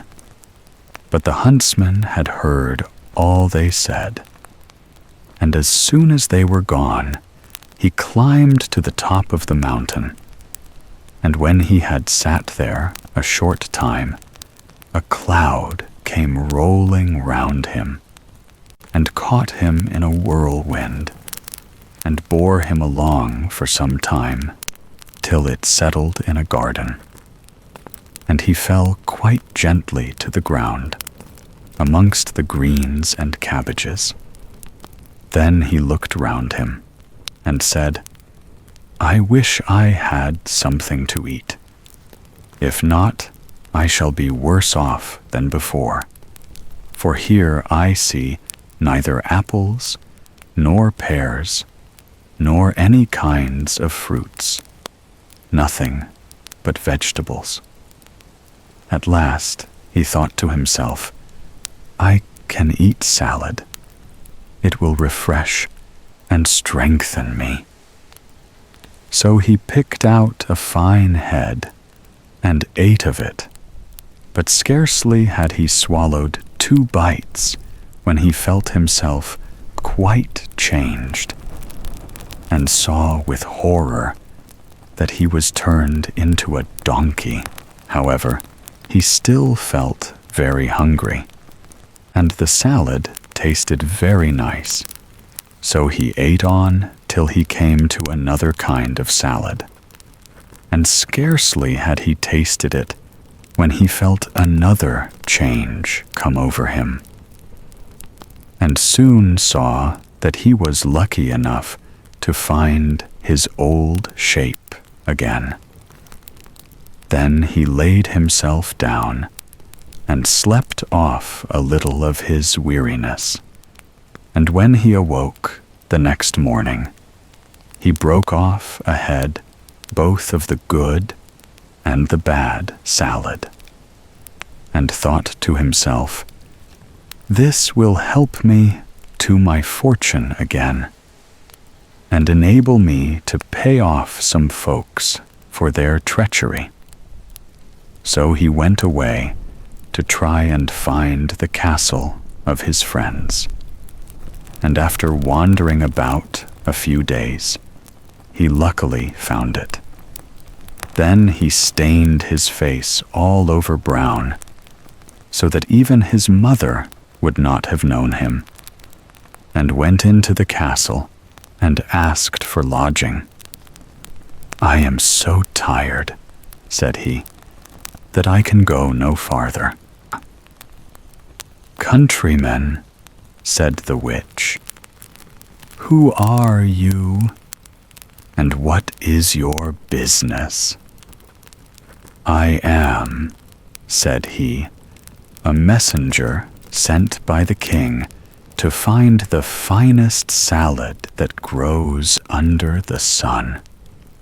I have been lucky enough to find it, and have brought it with me. But the heat of the sun scorches so that it begins to wither, and I don't know that I can carry it farther." When the witch and the young lady heard of his beautiful salad, they longed to taste it and said, "Dear countryman, let us just taste it." "To be sure," answered he, "I have 2 heads of it with me, and will give you 1. His bag and gave them the bad. Then the witch herself took it into the kitchen to be dressed, and when it was ready, she could not wait till it was carried up, but took a few leaves immediately and put them in her mouth. And scarcely were they swallowed than she lost her own form and ran braying down into the court in the form of a donkey. Now the servant maid came into the kitchen, and seeing the salad ready, was going to carry it up. But on the way, she too felt a wish to taste it, as the old woman had done, and ate some leaves. So she also was turned into a donkey, and ran after the other, letting the dish with the salad fall on the ground. The messenger sat all this time with the beautiful young lady, and as nobody came with the salad, and she longed to taste it, she said, "I don't know where the salad can be." Then he thought something must have happened, and said, "I will go into the kitchen and see." And as he went, he saw 2 donkeys in the court running about, and the salad lying on the ground. "Oh, right," said he, "those 2 have had their share." Then he took up the rest of the leaves, laid them on the dish, and brought them to the young lady, saying, "I bring you the dish myself, that you may not wait any longer." So she ate of it, and like the others, ran off into the court, braying away. Then the huntsman washed his face, and went into the court that they might know him. "Now you shall be paid for your roguery," said he, and tied them all 3 to a rope, and took them along with him, till he came to a mill and knocked at the window. "What's the matter?" said the miller. "I have 3 tiresome beasts here," said the other. "If you will take them, give them food and room, and treat them as I tell you, I will pay you whatever you ask." "With all my heart," said the miller. "But how shall I treat them?" Then the huntsman said, "Give the old one stripes 3 times a day, and hay once. Give the next. Who was the servant, maid, stripes once a day, and hay 3 times? And give the youngest, who was the beautiful lady, hay 3 times a day, and no stripes, for he could not find it in his heart to have her beaten." After this, he went back to the castle, where he found everything he wanted.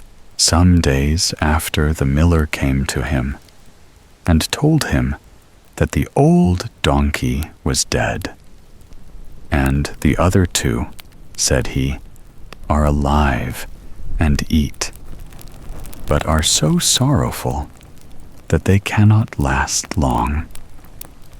Then the huntsman pitied them and told the miller to drive them back to him. And when they came, he gave them some of the good salad to eat, and the beautiful young lady fell upon her knees before him and said, "O dearest huntsman, forgive me all the ill I have done you. My mother forced me to it. It was against my will, for I always loved you very much. Your wishing cloak hangs up in the closet, and as for the bird's heart, I will give it to you." But he said, "Keep it. It will be just the same thing, for I mean to make you my wife." So they were married and lived together very happily till they died. End of the salad. The story of the youth who went forth to learn what fear was. A certain father had 2 sons, the elder of whom was smart and sensible and could do everything. But the younger was stupid and could neither learn nor understand anything. And when people saw him, they said, "There's a fellow who will give his father some trouble." When anything had to be done, it was always the elder who was forced to do it. But if his father bade him fetch anything when he was late or in the night time, and the way led through the churchyard or any other dismal place, he answered, "Oh no, Father, I'll not go there. It makes me shudder." For he was afraid. Or when stories were told by the fire at night, which made the flesh creep, the listener sometimes said, "Oh, it makes me shudder." The younger sat in the corner and listened with the rest of them, and could not imagine what they could mean.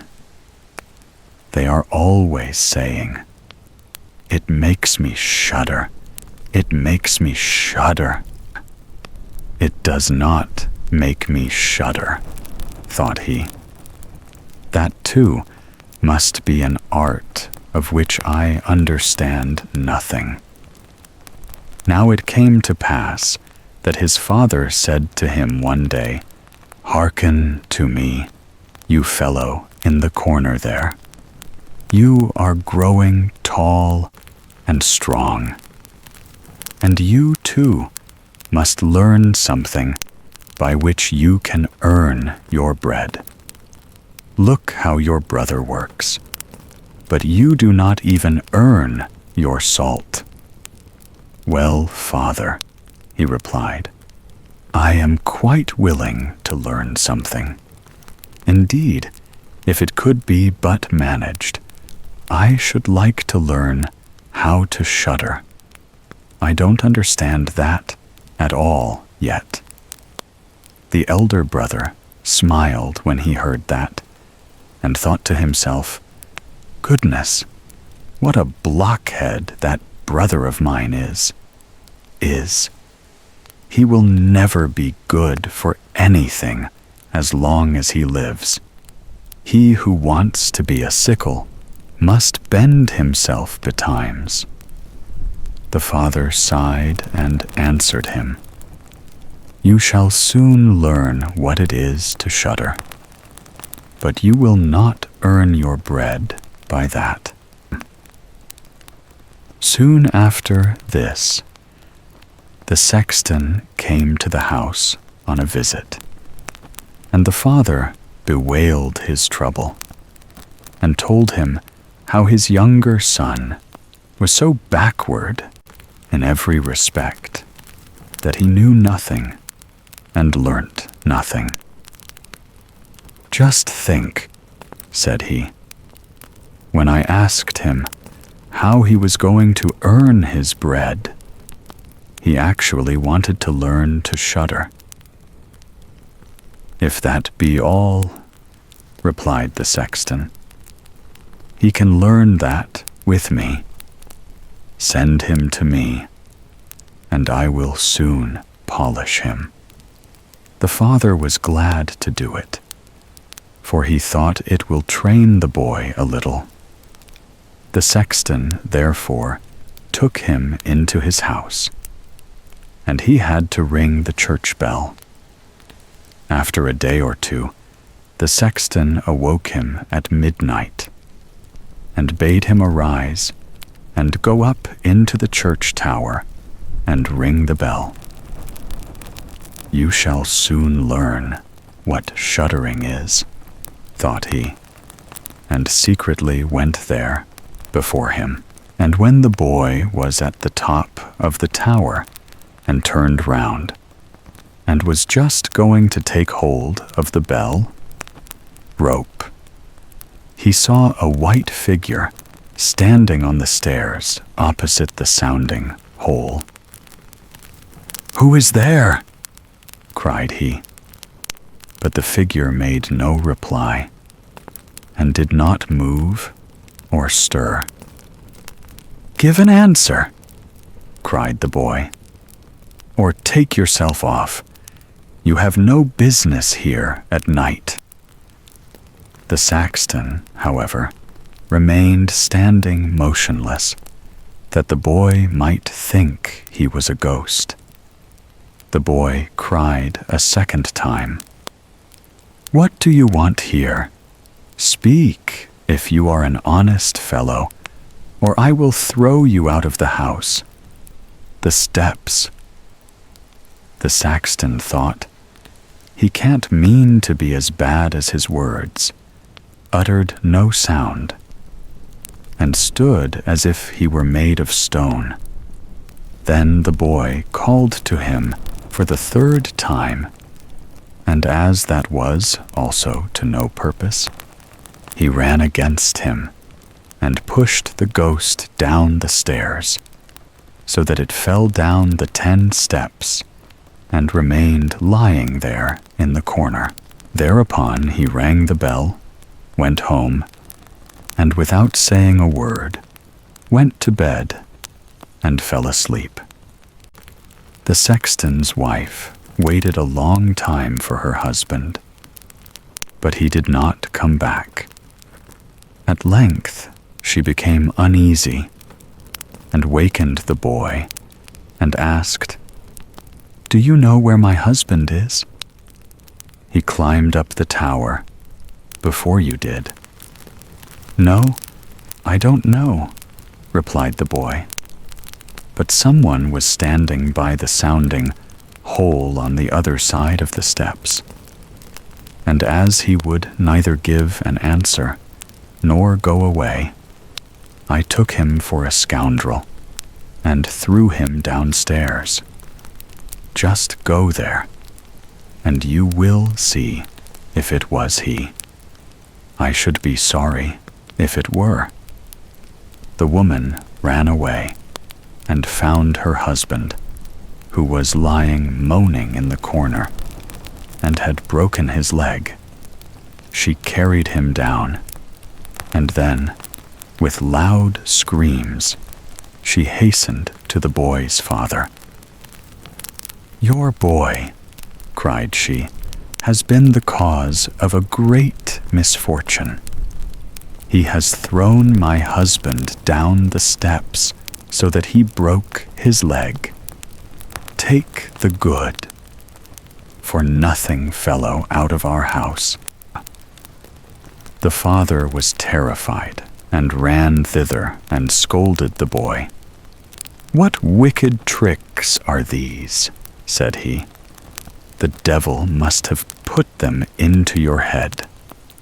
"Father," he replied, "do listen to me.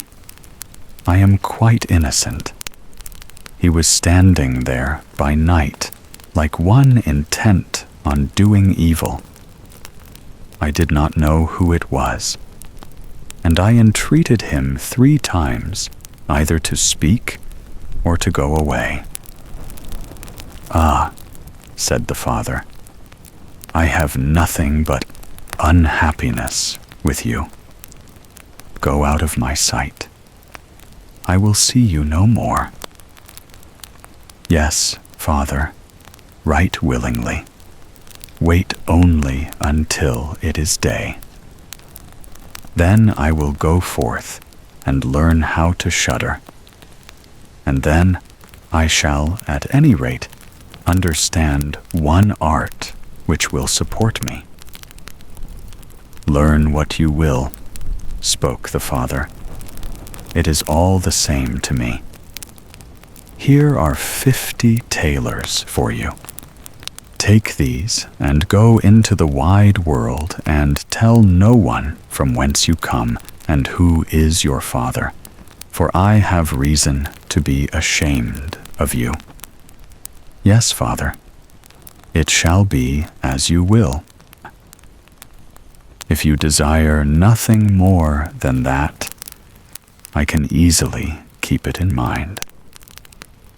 When the day dawned, therefore, the boy put his 50 thalers into his pocket and went forth on the great highway and continually said to himself, "If I could but shudder, if I could but shudder." Then a man approached, who heard this conversation which the youth was holding with himself. And when they had walked a little farther, to where they could see the gallows, the man said to him, "Look, there is the tree where 7 men have married the rope, Maker's daughter, and are now learning how to fly. Sit down beneath it and wait till night comes, and you will soon learn how to shudder."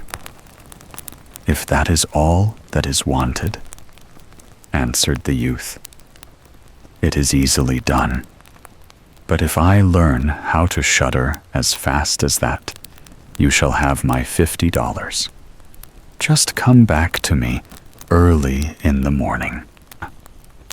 Then the youth went to the gallows, sat down beneath it, and waited till evening came. And as he was cold, he lighted himself a fire.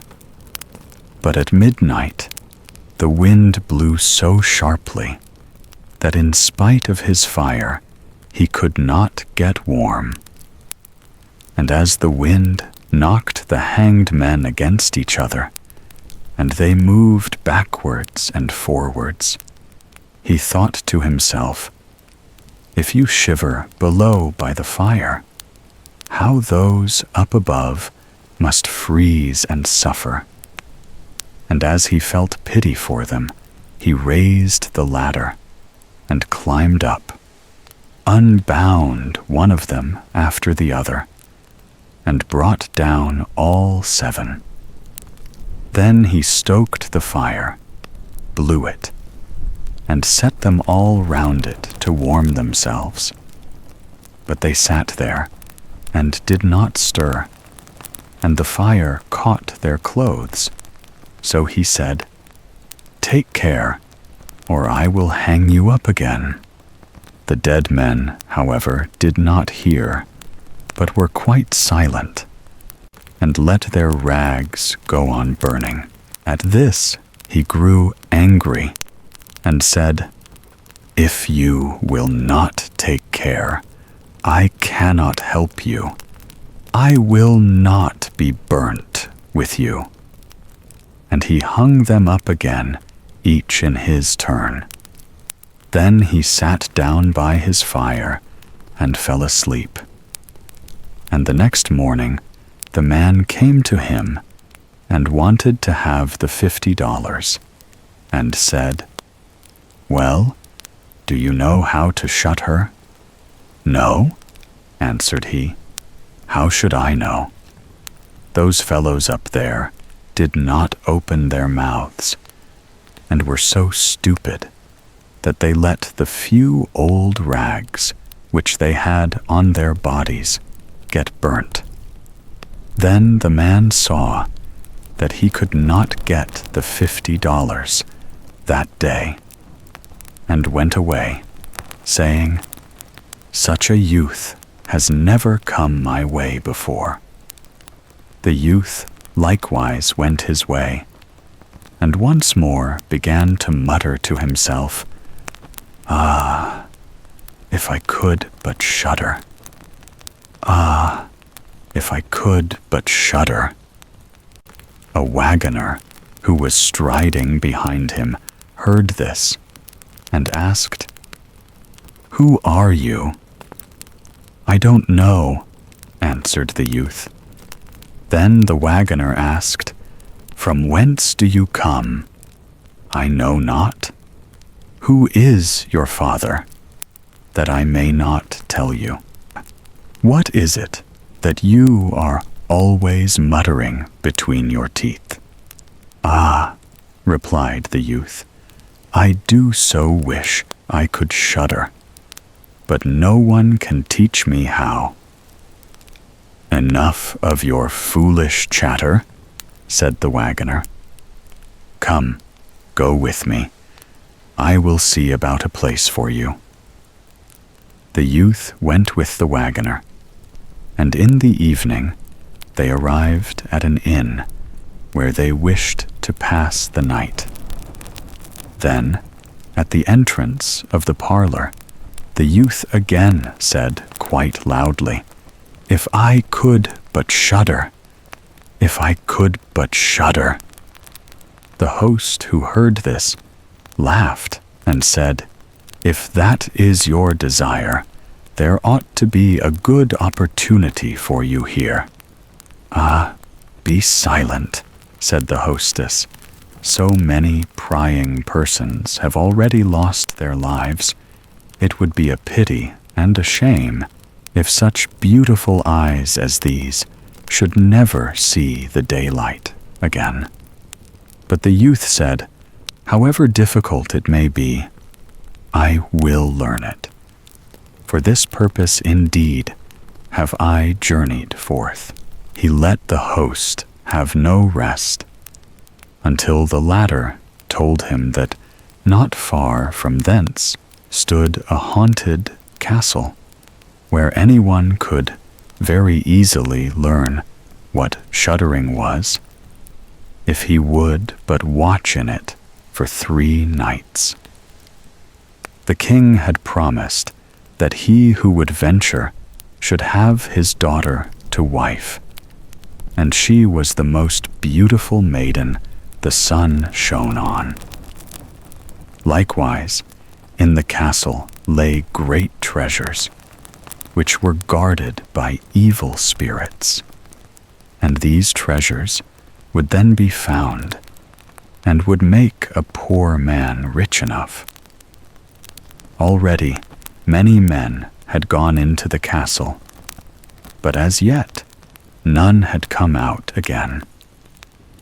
Then the youth went next morning to the king and said, "If it be allowed, I will willingly watch these 3 nights in the haunted castle."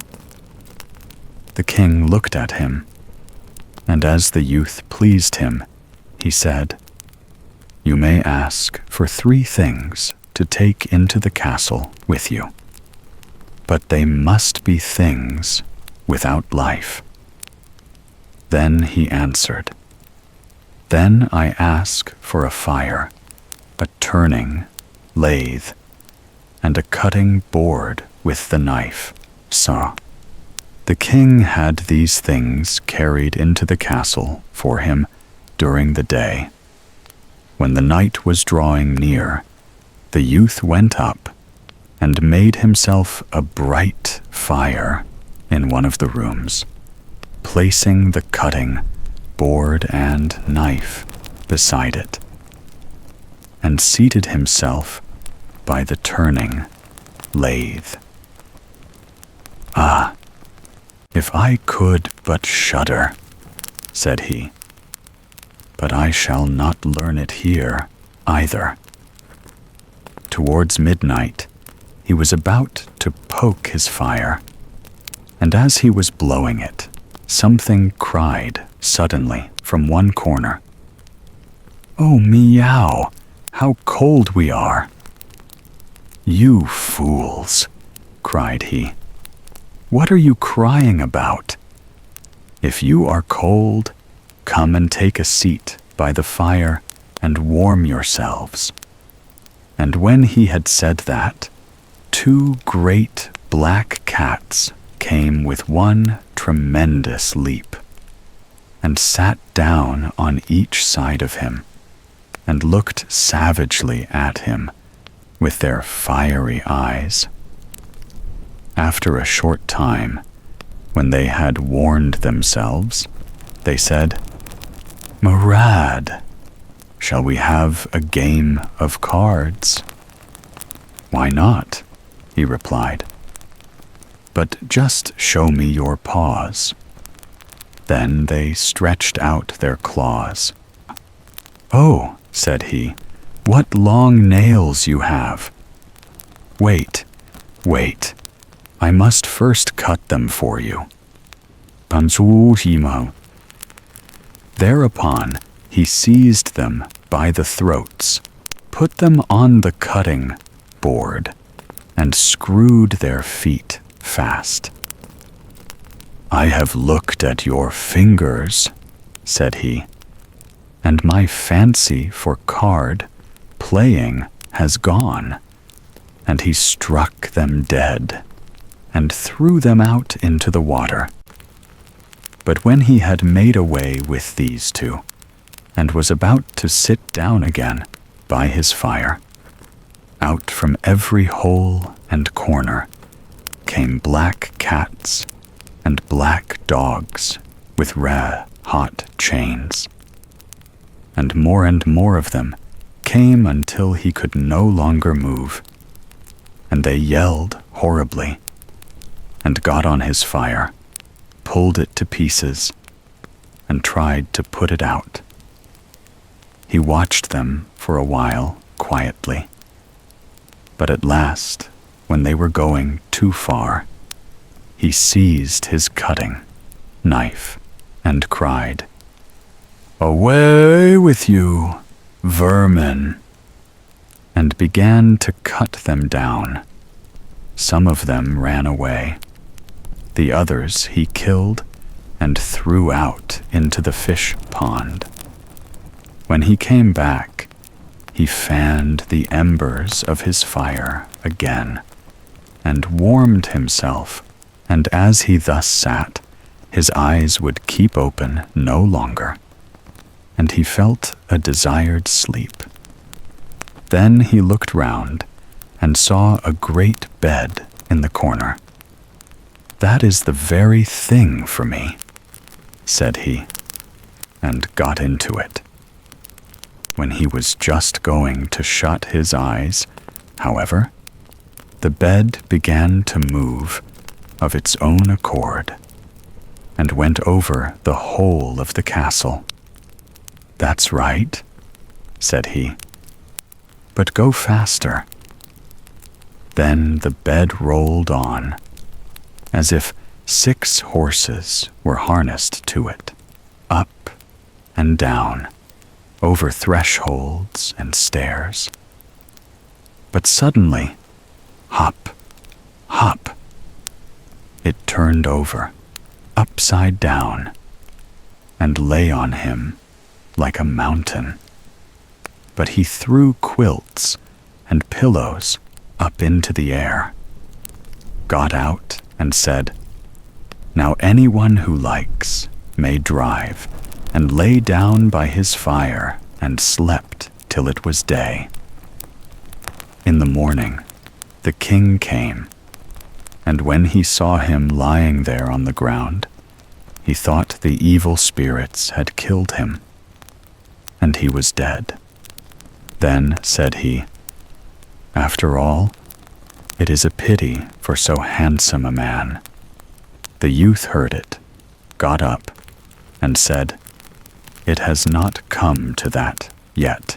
Then the king was astonished, but very glad, and asked how he had fared. "Very well indeed," answered he. "One night is past. The 2 others will pass likewise." Then he went to the innkeeper, who opened his eyes very wide and said, "I never expected to see you alive again. Have you learnt how to shudder yet?" "No," said he. "It is all in vain. If someone would but tell me." The second night he again went up into the old castle, sat down by the fire, and once more began his old song. "If I could but shudder." When midnight came, an uproar and noise of tumbling about was heard. At first it was low, but it grew louder and louder. Then it was quiet for a while, and at length, with a loud scream, half a man came down the chimney and fell before him. Another half belongs to this. This is not enough. Then the uproar began again. There was a roaring and howling, and the other half fell down likewise. "Wait," said he, "I will just stoke up a fire a little for you." When he had done that, and looked round again, the 2 pieces were joined together, and Hideous Man was sitting in his place. "This is no part of our bargain," said the youth. "The bench is mine." The man wanted to push him away. The youth, however, would not allow that, but thrust him off with all his strength, and seated himself again in his own place. Then still more men fell down, one after the other. They brought 9 dead men's legs and 2 skulls, and set them up, and played at 9 pins with them. The youth also wanted to play, and said, "Listen, you, can I join you?" "Yes, if you have any money." "Money enough," replied he, "but your balls are not quite round." Then he took the skulls and put them in the lathe, and turned them till they were round.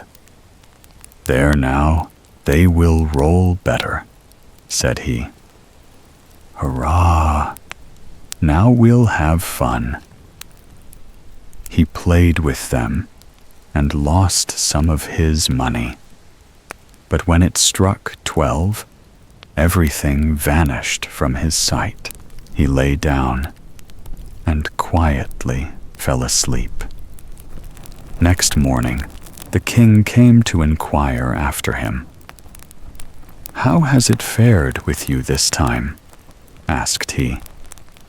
"I have been playing at 9 pins," he answered, "and have lost a couple of farthings." "Have you not shuddered, then?" "What?" said he. "I have had a wonderful time, if I did but know what it was to shudder." The third night he sat again on his bench and said quite sadly, "If I could but shudder." When it grew late, 6 tall men came in and brought a coffin. Then he said, "Aha! That is certainly my little cousin, who died only a few days ago." And he beckoned with his finger and cried, "Come, little cousin, come." They placed the coffin on the ground, but he went to it and took the lid off, and a dead man lay therein. He felt his face, but it was cold as ice. "Wait," said he, "I will warm you a little," and went to the fire and warmed his hand and laid it on the dead man's face. But he remained cold. Then he took him out and sat down by the fire and laid him on his breast and rubbed his arms that the blood might circulate again. As this also did no good, he thought to himself, when 2 people lie in bed together, they warm each other, and carried him to the bed, covered him over, and laid down by him. After a short time, the dead man became warm too, and began to move. Then said the youth, "See, little cousin, have I not warmed you?" The dead man, however, got up and cried, "Now I will strangle you." "What?" said he. "Is that the way you thank me? You shall at once go into your coffin again." And he took him up and threw him into it and shut the lid. Then came the 6 men and carried him away again. "I cannot manage to shudder," said he. "I shall never learn it here as long as I live." Then a man entered who was taller than all others and looked terrible. He was old, however, and had a long white beard.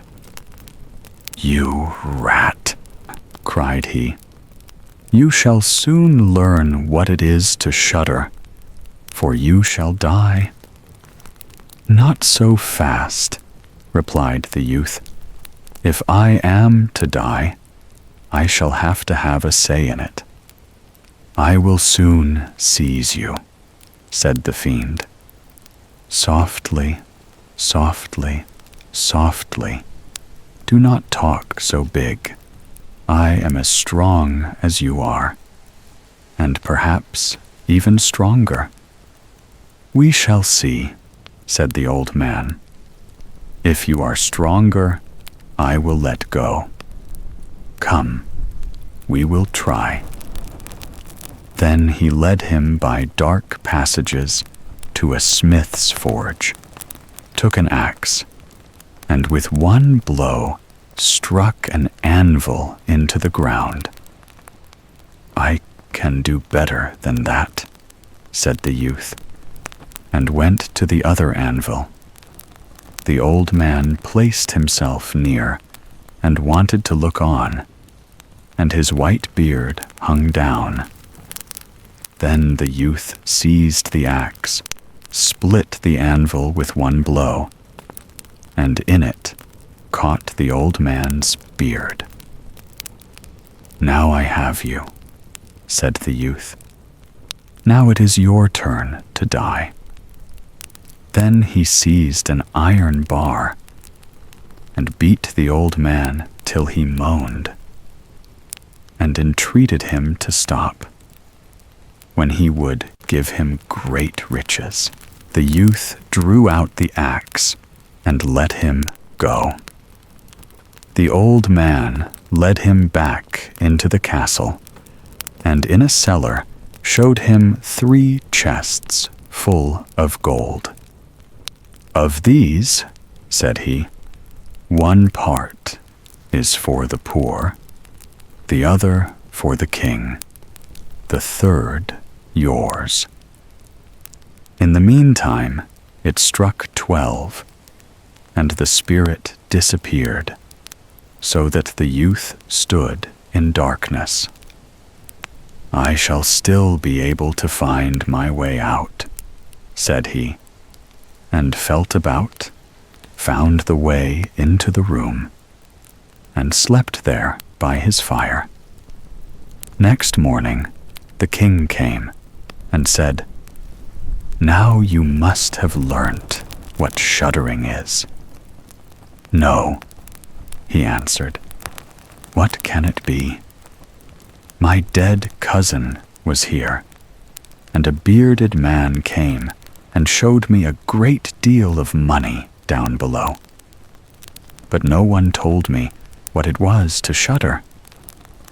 "Then," said the king, "you have saved the castle, and shall marry my daughter." "That is all very well," said he, "but still I do not know what it is to shudder." Then the gold was brought up, and the wedding celebrated. But however much the young king loved his wife, and however happy he was, he still said always, "If I could but shudder, if I could but shudder." And this at last angered her. Her waiting maid said, "I will find a cure for him. He shall soon learn what it is to shudder." She went out to the stream which flowed through the garden, and had a whole bucketful of gudgeons brought to her. At night, when the young king was sleeping, his wife was to draw the clothes off him and empty the bucket full of cold water with gudgeons in it over him, so that the little fishes would sprawl about him. Then he woke up and cried, "Oh, what makes me shudder so, dear wife? Ah, now I know what it is to shudder." And so of the story of the youth who went forth to learn what fear was. King Grizzly. Beard. A great king of a land far away in the east had a daughter who was very beautiful, but so proud and haughty and conceited that none of the princes who came to ask her in marriage was good enough for her, and she only made sport of them. Once upon a time, the king held a great feast, and asked thither all her suitors, and they all sat a row, ranged according to their rank, kings and princes and dukes and earls and counts and barons and nights. Then the princess came in, and as she passed by them, she had something spiteful to say to everyone. The first was too fat. "He's as round as a tub," said she.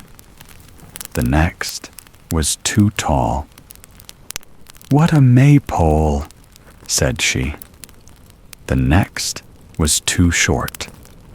"What a dumpling," said she.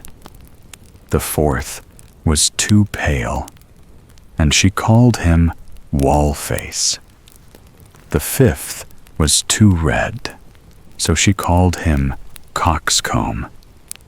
The sixth was not straight enough, so she said he was like a green stick that had been laid to dry over a baker's oven, and thus she had some joke to crack upon everyone.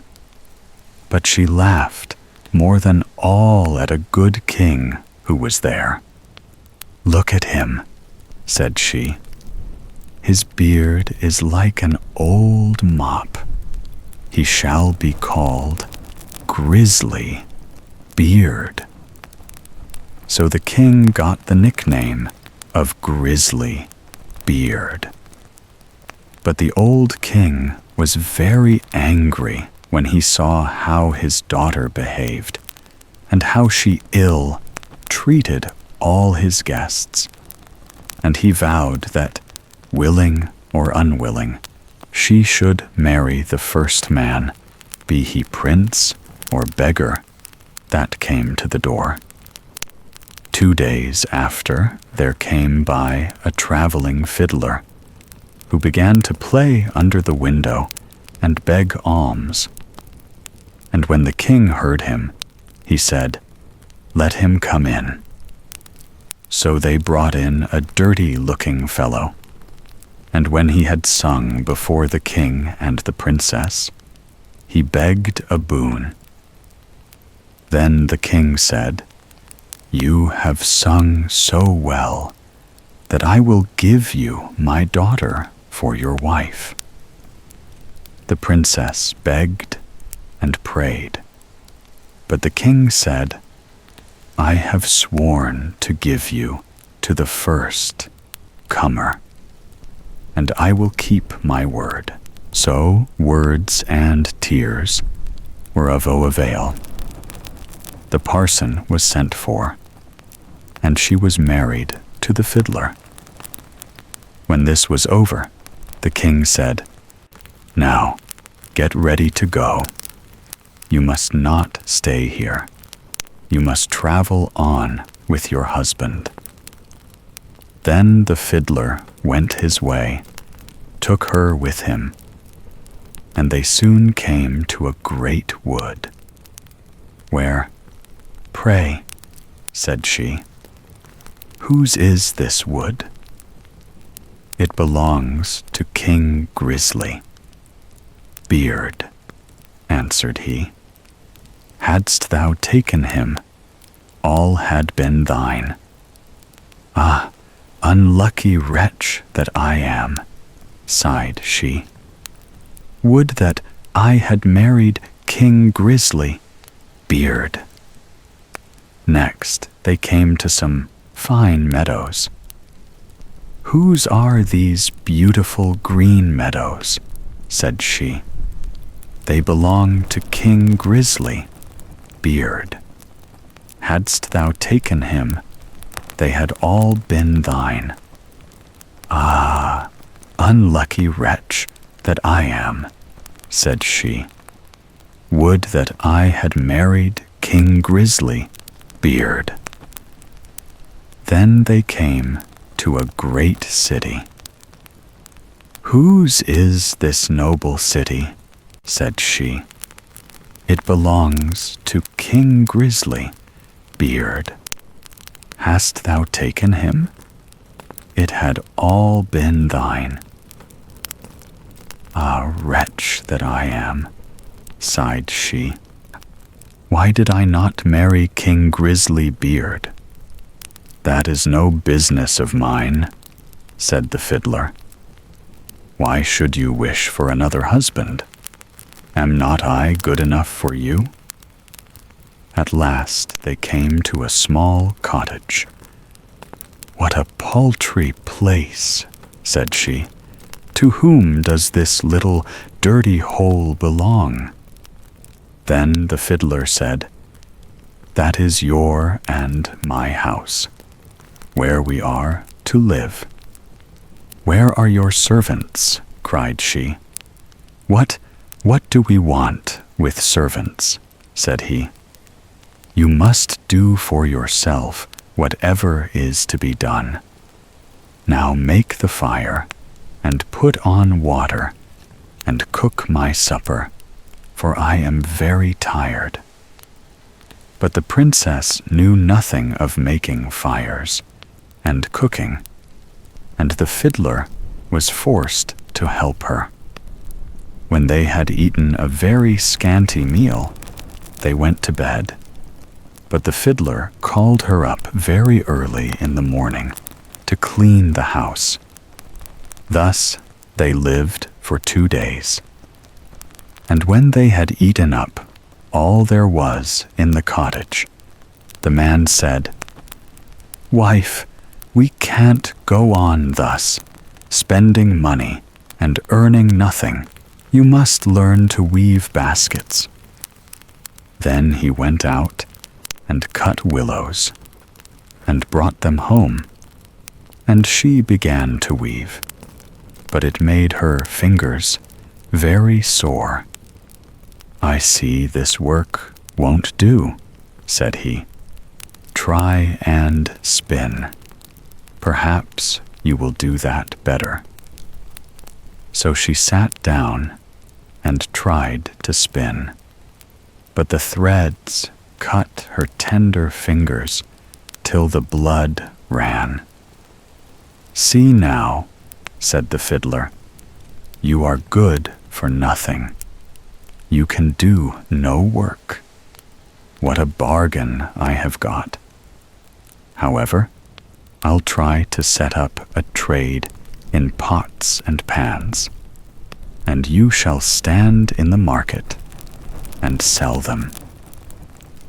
"Alas," sighed she, "if any of my father's court should pass by and see me standing in the market, how they will laugh at me."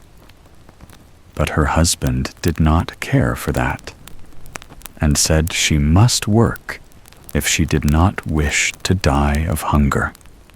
At first the trade went well, for many people, seeing such a beautiful woman, went to buy her wares, and paid their money, without thinking of taking away the goods.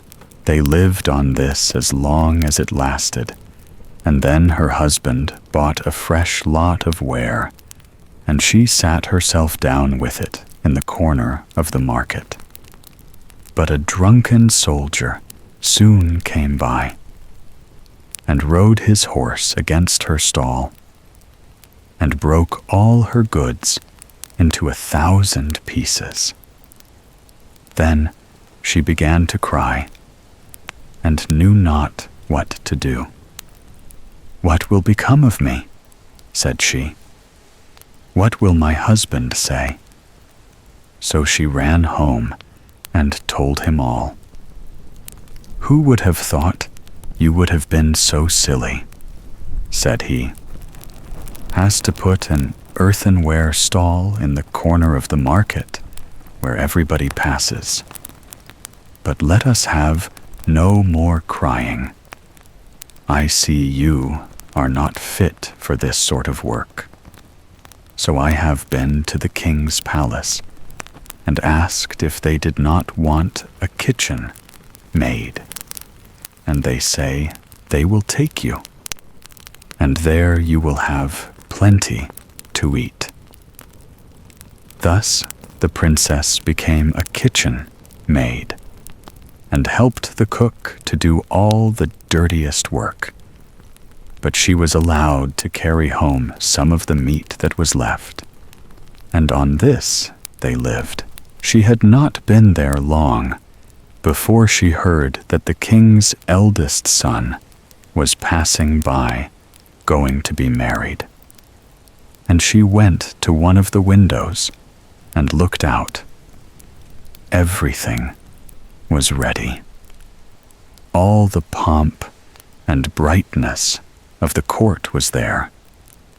Then she bitterly grieved for the pride and folly which had brought her so low. And the servants gave her some of the rich meats which she put into her basket to take home. All on a sudden, as she was going out, in came the king's son in golden clothes, and when he saw a beautiful woman at the door, he took her by the hand and said she should be his partner in the dance. But she trembled for fear, for she saw that it was King GRISLY-BEARD who was making sport of her. However, he kept fast hold and led her in, and the cover of the basket came off, and that the meats in it fell about. Then everybody laughed and jeered at her, and she was so abashed that she whisked herself 1,000 feet deep in the earth. She sprang to the door to run away. But on the steps, King GRISLY-BEARD overtook her and brought her back, and said, "Fear me not. I am the fiddler who has lived with you in the hut. I brought you there because I really loved you. I am also the soldier that overset your stall. I have done all this only to cure you of your silly pride and to show you the folly of your ill treatment of me. Now all is over. You have learnt wisdom, and it is time to hold our marriage feast." Then the chamberlains came and brought her the most beautiful robes, and her father and his whole court were there already, and welcomed her home on her marriage. Joy was in every face and every heart. The feast was grand. They danced and sang. All were merry. And I only wish that you and I had been of the party. End of King GRISLY-BEARD. Iron. Hans. There was once upon a time a king who had a great forest near his palace, full of all kinds of wild animals. One day, he sent out a huntsman to shoot him a roe, but he did not come back. "Perhaps some accident has befallen him," said the king. And the next day, he sent out 2 more huntsmen who were to search for him, but they too stayed away. Then, on the 3rd day, he sent for all his huntsmen and said, "Scour the whole forest through, and do not give up until you have found all 3. But of these also none came home again. None were seen again. From that time forth, no one would any longer venture into the forest, and it lay there in deep stillness and solitude, and nothing was seen of it, but sometimes an eagle or a hawk flying over it.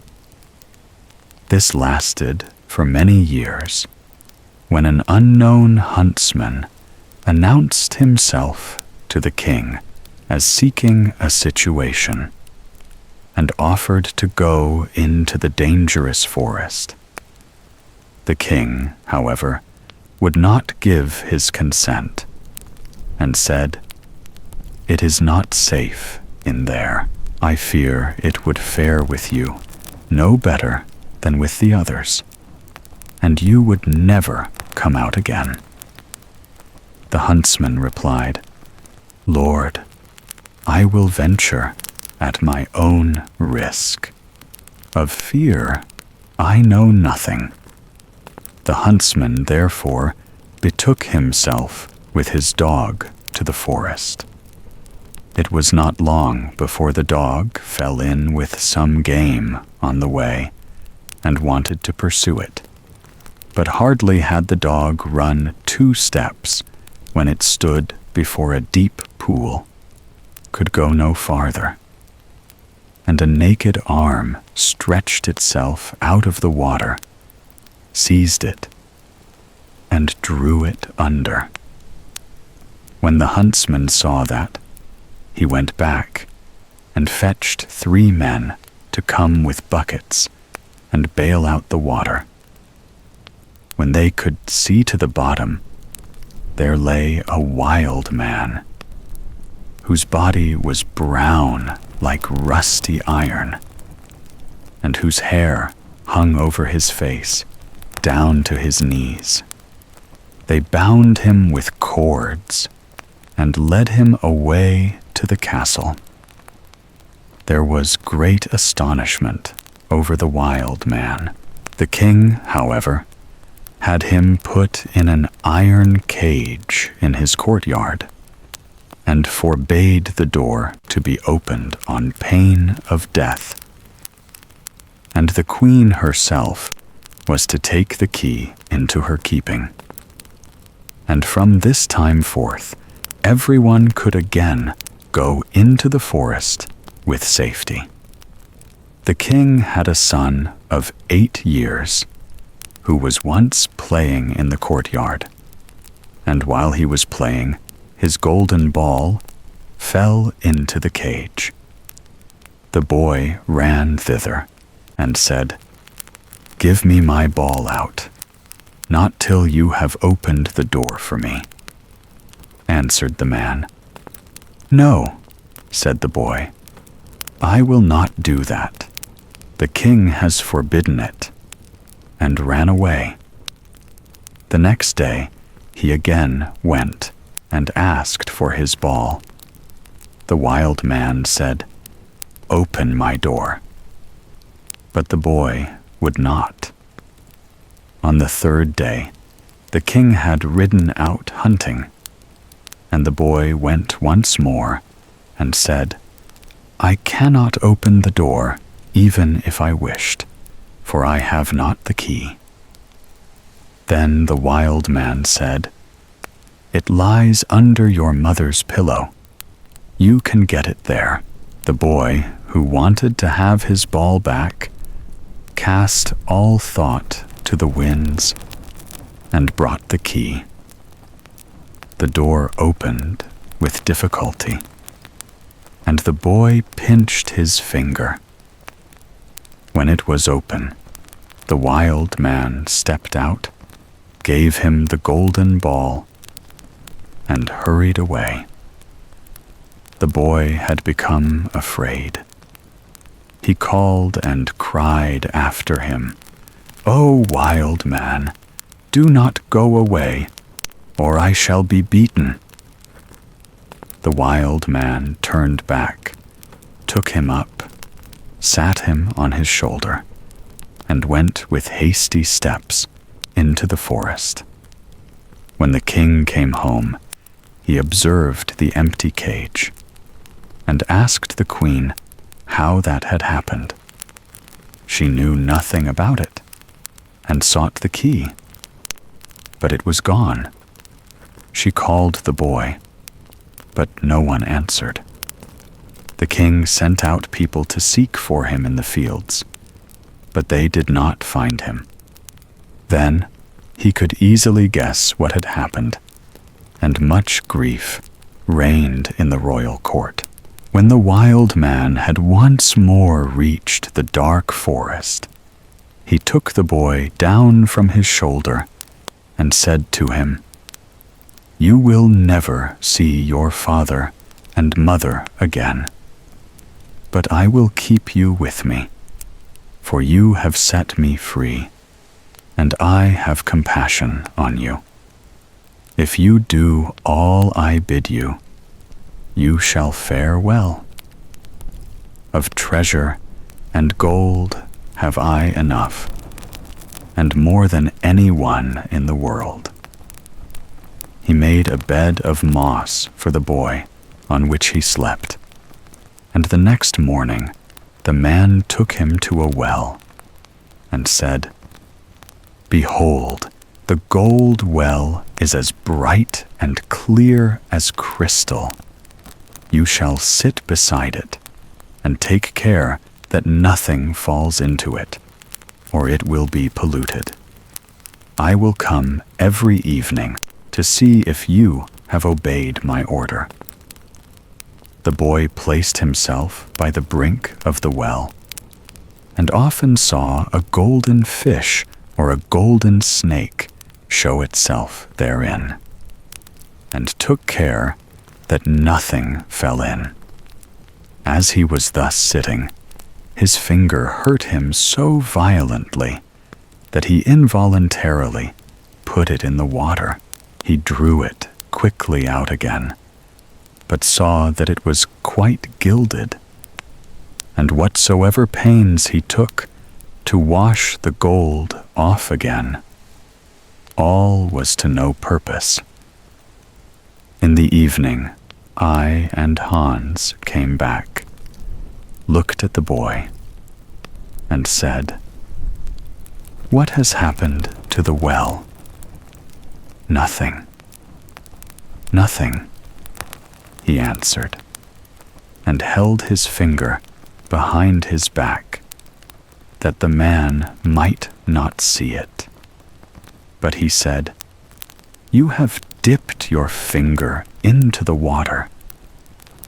This time it may pass, but take care you don't again let anything go in." By daybreak, the boy was already sitting by the wall and watching it. His finger hurt him again, and he passed it over his head. And then, unhappily, a hair fell down into the well. He took it quickly out, but it was already quite gilded. I and Hans came, and already knew what had happened. "You have let a hair fall into the well," said he. "I will allow you to watch by it once more, but if this happens for the third time, then the well is polluted, and you can no longer remain with me." On the third day, the boy sat by the well and did not stir his finger, however much it hurt him. But the time was long to him, and he looked at the reflection of his face on the surface of the water.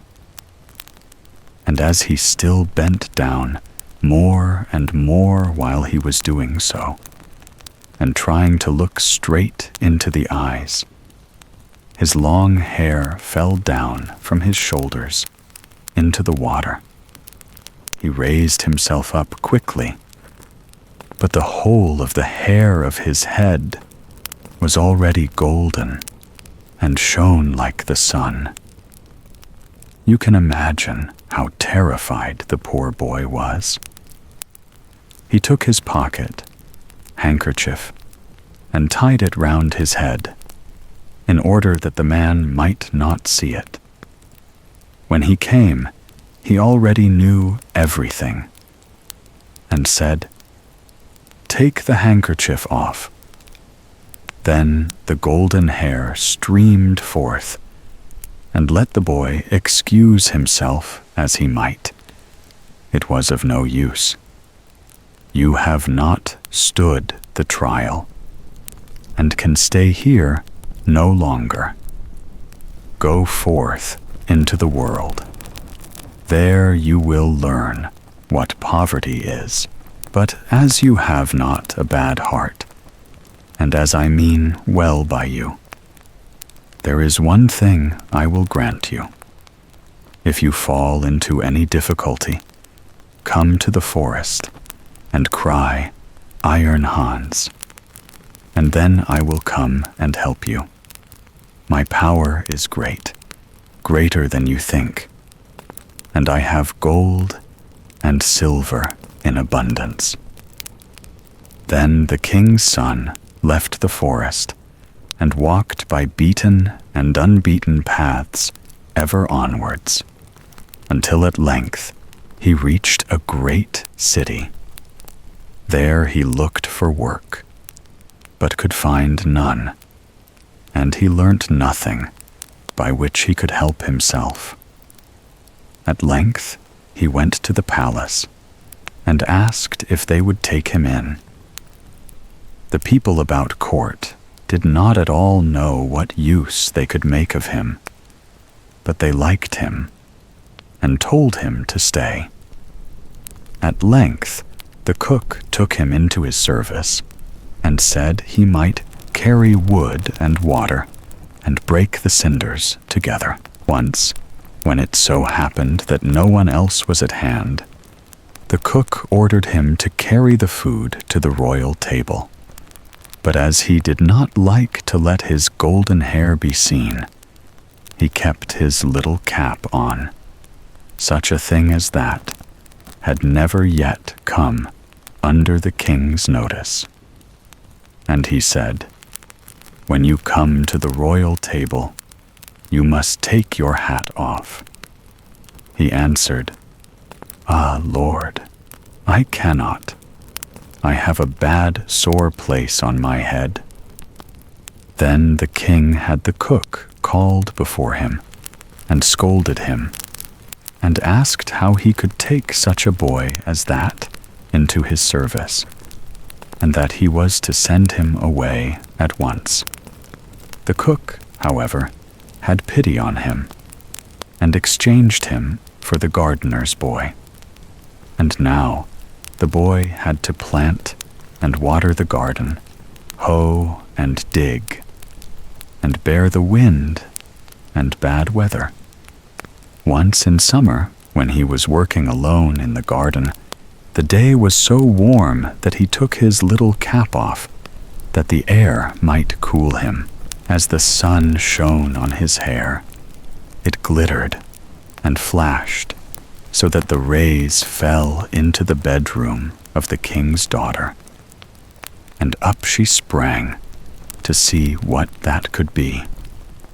Then she saw the boy and cried to him, "Boy, bring me a wreath of flowers." He put his cap on with all haste and gathered wild field flowers and bound them together. When he was ascending the stairs with them, the gardener met him and said, "How can you take the king's daughter a garland of such common flowers? Go quickly and get another, and seek out the prettiest and rarest." "Oh, no," replied the boy. "The wild ones have more scent and will please her better." When he got into the room, the king's daughter said, "Take your cap off. It is not seemly to keep it on in my presence." He again said, "I may not. I have a sore head." She, however, caught at his cap and pulled it off. Then his golden hair rolled down on his shoulders, and it was splendid to behold. He wanted to run out, but she held him by the arm and gave him a handful of ducats. With these he departed, but he cared nothing for the gold pieces. He took them to the gardener and said, "I present them to your children. They can play with them The following day, the king's daughter again called to him that he was to bring her a wreath of field flowers, and then he went in with it. She instantly snatched at his cap and wanted to take it away from him, but he held it fast with both hands. She again gave him a handful of ducats, but he would not keep them, and gave them to the gardener for playthings for his children. On the third day, things went just the same. She could not get his cap away from him, and he would not have her money. Not long afterwards, the country was overrun by war. McCain gathered together his people and did not know whether or not he could offer them opposition to the enemy, who was superior in strength and had a mighty army. Then said the gardener's boy, "I am grown up, and will go to the wars also. Only give me a horse." The others laughed and said, "Seek one for yourself when we are gone. We will leave one behind us in the stable for you." When they had gone forth, he went into the stable and let the horse out. It was lame of one foot and limped, hobble, dee, jib, hobble, dee, jib. Nevertheless, he mounted it and rode away to the dark forest. When he came to the outskirts, he called, "Iron Hans," 3 times, so loudly that it echoed through the trees. Thereupon the wild man appeared immediately and said, "What do you desire?"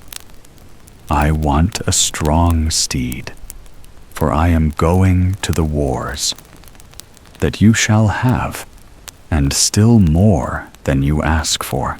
Then the wild man went back into the forest, and it was not long before a stable boy came out of it, who led a horse that snorted with its nostrils and could hardly be restrained. And behind them followed a great troop of warriors, entirely equipped in iron, and their swords flashed in the sun. The youth made over his 3-legged horse to the stable boy, mounted the other, and rode at the head of the soldiers. When he got near the battlefield, a great part of the king's men had already fallen, and little was wanting to make the rest give way. Then the youth galloped thither with his iron soldiers, broke like a hurricane over the enemy, and beat down all who opposed him. They began to flee, but the youth pursued, and never stopped, until there was not a single man left. Instead of returning to the king, however, he conducted his troop by byways back to the forest, and called forth Iron Hans. "What do you desire?" asked the wild man. "Take back your horse and your troops, and give me my 3-legged horse again." All that he asked was done, and soon he was riding on his 3-legged horse. When the king returned to his palace, his daughter went to meet him and wished him joy of his victory. "I am not the one who carried away the victory," said he, "but a strange knight who came to my assistance with his soldiers." The daughter wanted to hear who the strange knight was, but the king did not know, and said, he followed the enemy, and I did not see him again. She inquired of the gardener where his boy was, but he smiled and said, "He has just come home on his 3-legged horse, and the others have been mocking him and crying, 'Here comes our hoppity jib back again.'" They asked, too, "Under what hedge have you been lying sleeping all the time?" So he said, "I did the best of all, and it would have gone badly without me." And then he was still more ridiculed. The king said to his daughter, "I will proclaim a great feast that shall last for 3 days, and you shall throw a golden apple. Perhaps the unknown man will show himself." When the feast was announced, the youth went out to the forest and called Iron Hans. "Do you desire," asked he, "that I may catch the king's daughter's golden apple? It is as safe as if you had it already," said Iron Hans. "You shall likewise have a suit of red armor for the occasion, and ride on a spirited chariot horse." When the day came, the youth galloped to the spot, took his place amongst the knights, and was recognized by no one. The king's daughter came forward and threw a golden apple to the knights, but none of them caught it but he. Only as soon as he had it, he galloped away. On the second day, Iron Hans equipped him as a white knight and gave him a white horse. Again, he was the only one who caught the apple, and he did not linger an instant, but galloped off with it. The king grew angry and said, "That is not allowed. He must appear before me and tell his name."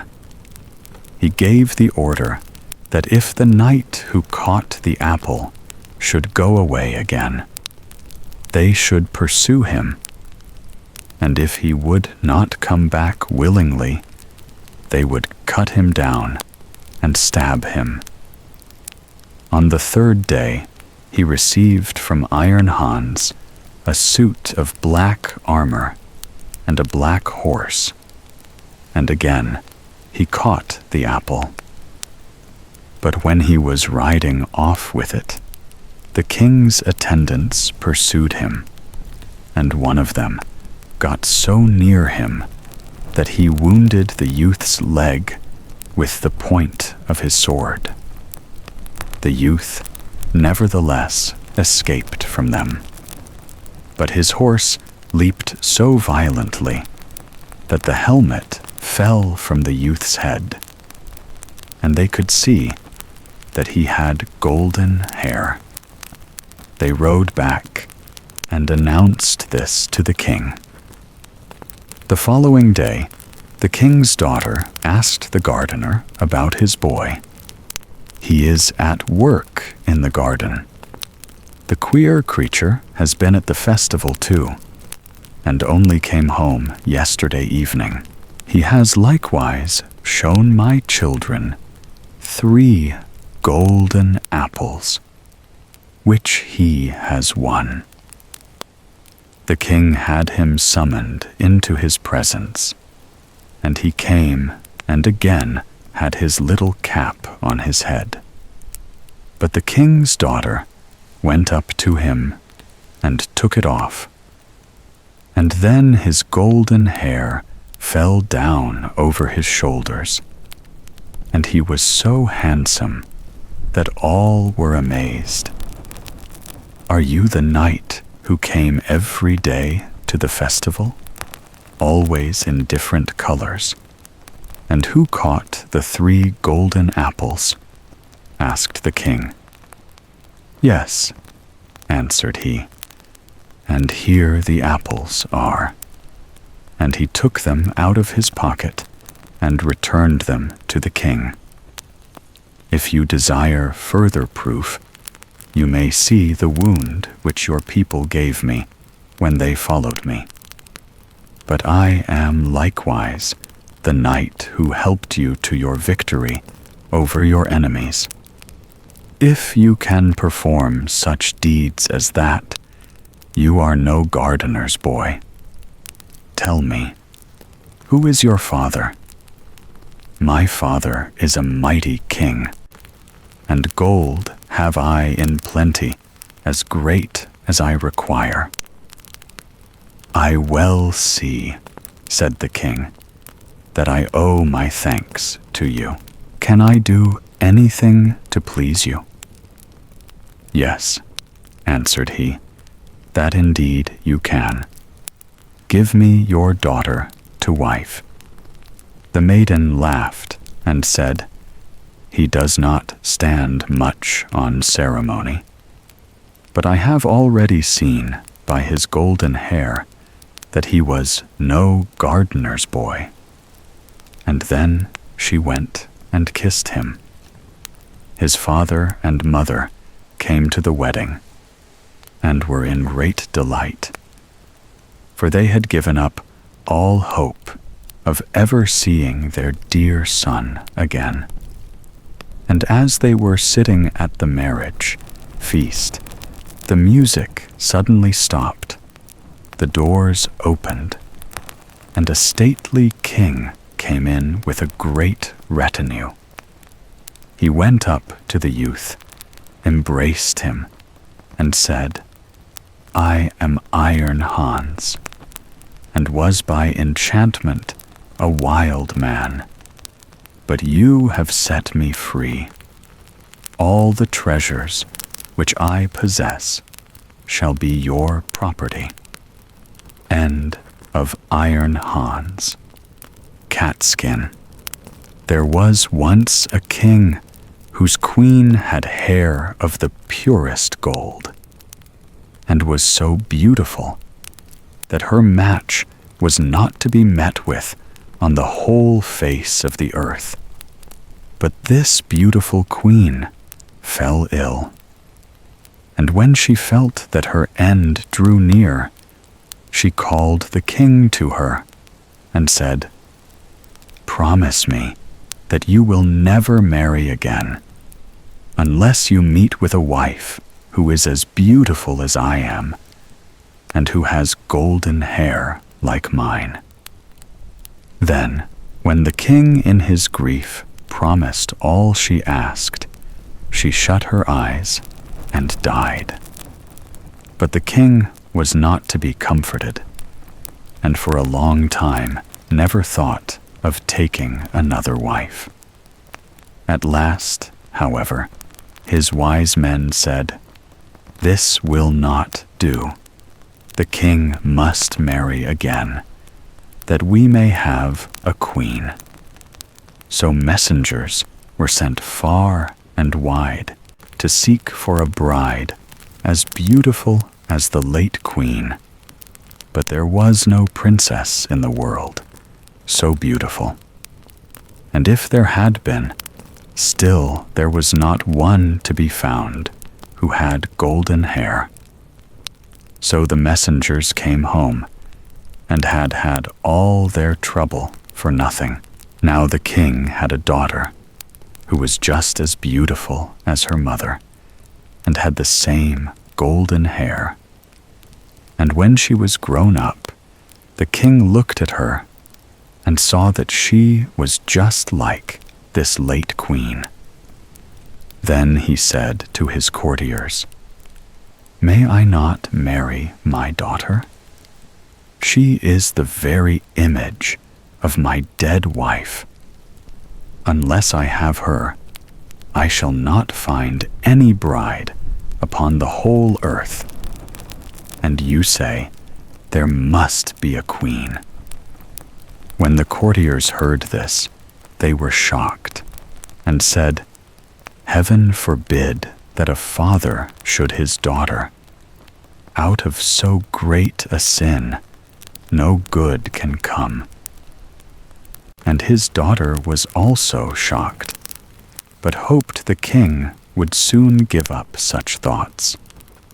So she said to him, "Before I marry anyone, I must have 3 dresses. One must be of gold, like the sun. Another must be of shining silver, like the moon. And a third must be dazzling as the stars. Besides this, I want a mantle of 1,000 different kinds of fur put together, to which every beast in the kingdom must give a part of his skin." And thus she thought he would think of the matter no more. But the king made the most skillful workmen in his kingdom weave the 3 dresses, one golden, like the sun, another silvery, like the moon, and a third sparkling, like the stars. And his hunters were told to hunt out all the beasts in his kingdom, and to take the finest fur out of their skins, and thus a mantle of 1,000 furs was made. When all were ready, the king sent them to her. But she got up in the night, when all were asleep, and took 3 of her trinkets, a golden ring, a golden necklace, and a golden brooch, and packed the 3 dresses of the sun, the moon, and the stars up in a nutshell, and wrapped herself up in the mantle made of all sorts of fur, and besmeared her face and hands with soot. Then she threw herself upon heaven for help in her need, and went away, and journeyed on the whole night, till at last she came to a large wood. As she was very tired, she sat herself down in the hollow of a tree, and soon fell asleep. And there she slept on till it was midday. Now, as the king to whom the wood belonged was hunting in it, his dogs came to the tree and began to sniff about and run round and round and bark. "Look sharp," said the king to the huntsman, "and see what sort of game lies there." And the huntsman went up to the tree, and when they came back again said, "In the hollow tree there lies a most wonderful beast, such as we never saw before. Its skin seems to be of 1,000 kinds of fur, but there it lies, fast asleep." "See," said the king, "if you can catch it alive, and we will take it with us." So the huntsman took it up, and the maiden awoke and was greatly frightened, and said, "I am a poor child that has neither father nor mother left. Have pity on me, and take me with you." Then they said, "Yes, Miss Catskin, you will do for the kitchen. You can sweep up the ashes, do things of that sort." So they put her into the coach and took her home to the king's palace. Then they showed her a little corner under the staircase, when no light of day ever peeped in, and said, "Catskin, You may lie and sleep there." And she was sent into the kitchen, and made to fetch wood and water, and to blow the fire, pluck the poultry, pick the herbs, shift the ashes, and do all the dirty work. Thus Catskin lived for a long time, very sorrowfully. "Ah, pretty princess," thought she, "what will now become of thee?" But it happened one day that a feast was to be held in the king's castle.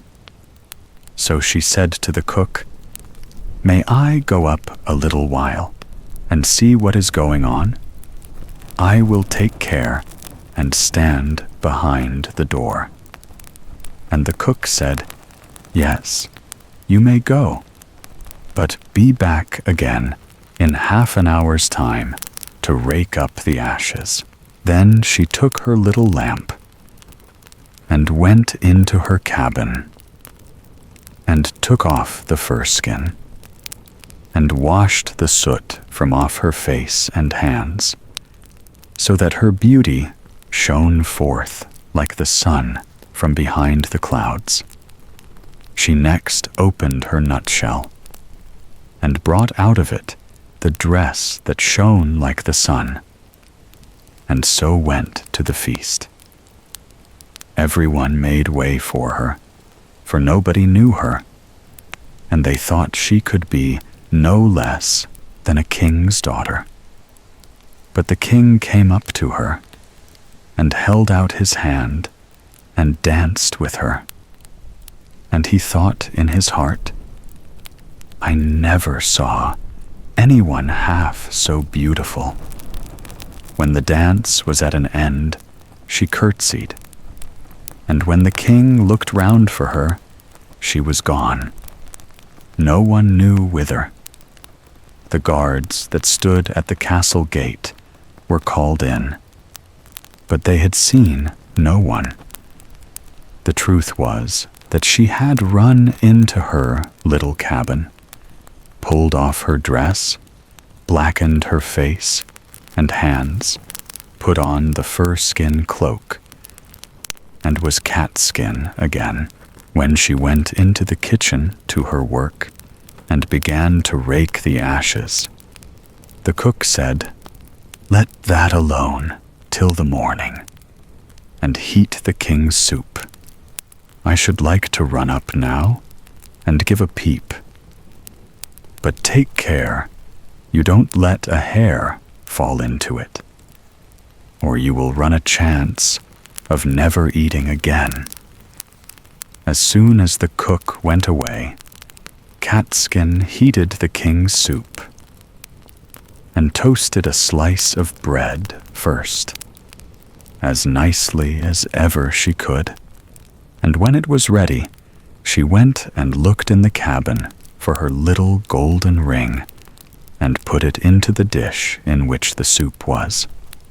When the dance was over, the king ordered his soup to be brought in, and it pleased him so well that he thought he had never tasted any so good before. At the bottom, he saw a gold ring lying, and as he could not make out how it got there, he ordered the cook to be sent for. The cook was frightened when he heard the order, and said to Catskin, "You must have let a hair fall into the soup. If it be so, you will have a good beating." Then he went before the king, and he asked him who had cooked the soup. "I did," answered the cook. But the king said, "That is not true. It was better done than you could do it." Then he answered, "To tell you the truth, I did not cook it, but Catskin did."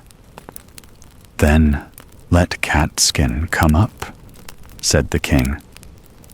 And when she came, he said to her, Who are you?" "I am a poor child," said she, "that has lost both father and mother." "How came you in my palace?" asked he. "I am good for nothing," said she, "but to be a scullion girl, and to have boots and shoes thrown at my head." "But how did you get the ring that was in the soup?" asked the king. Then she would not own that she knew anything about the ring, so the king sent her away again about her business. After a time, there was another feast, and Catskin asked the cook to let her go up and see it as before. "Yes," said he, "but come again in half an hour, and cook the king the soup that he likes so much." Then she ran to her little cabin, washed herself quickly, and took her dress out, which was silvery as the moon, and put it on. And when she went in, looking like a king's daughter, the king went up to her and rejoiced at seeing her again. And when the dance began, he danced with her. After the dance was at an end, she managed to slip out, so slyly that the king did not see where she was gone. But she sprang into her little cabin and made herself into Catskin again, and went into the kitchen, the cook the soup. Whilst the cook was above stairs, she took the golden necklace and dropped it into the soup. Then it was brought to the king, who ate it, and it pleased him as well as before. So he sent for the cook, who was again forced to tell him that Catskin had cooked it. Catskin was brought again before the king, but she still told him that she was only fit to have boots and shoes thrown at her head. But when the king had ordered a feast to be got ready for the third time, it happened just the same as before. "You must be a witch, Catskin," I said the cook, "for you always put something into your soup so it pleases the king better than mine." However, he let her go up as before. Then she put on her dress, which sparkled like the stars, and went into the ballroom in it. And the king danced with her again, and thought she had never looked so beautiful as she did then. So, whilst he was dancing with her, he put a gold ring on her finger, without her seeing it, and ordered that the dance should be kept up a long time. When it was at an end, he would have held her fast by the hand, but she slipped away and sprang so quickly through the crowd that he lost sight of her. And she ran as fast as she could into her little cabin under the stairs.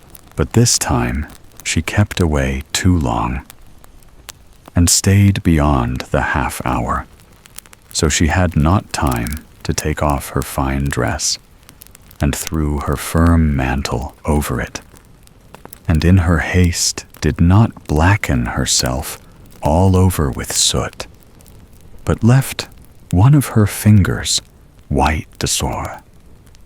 Then she ran into the kitchen and cooked the king's soup. And as soon as the cook was gone, she put the golden brooch into the dish.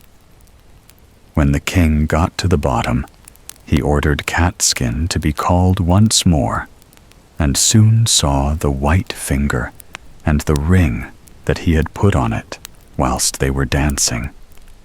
So he seized her hand and kept fast hold of it, and when she wanted to loose herself and spring away, the fur cloak fell off a little on one side, and the starry dress sparkled underneath it. Then he got hold of the fur and tore it off, and her golden hair and beautiful form were seen, and she could no longer hide herself. So she washed the soot and ashes from her face, and showed herself to be the most beautiful princess upon the face of the earth. And the king said, "You are my beloved bride, and we will never more be parted from each other." And the wedding feast was held, and a merry day it was, as ever it was heard of or seen in that country, or indeed in any other end of catskin. Snow, white and rose, red. There once was a poor widow who lived in a lonely cottage.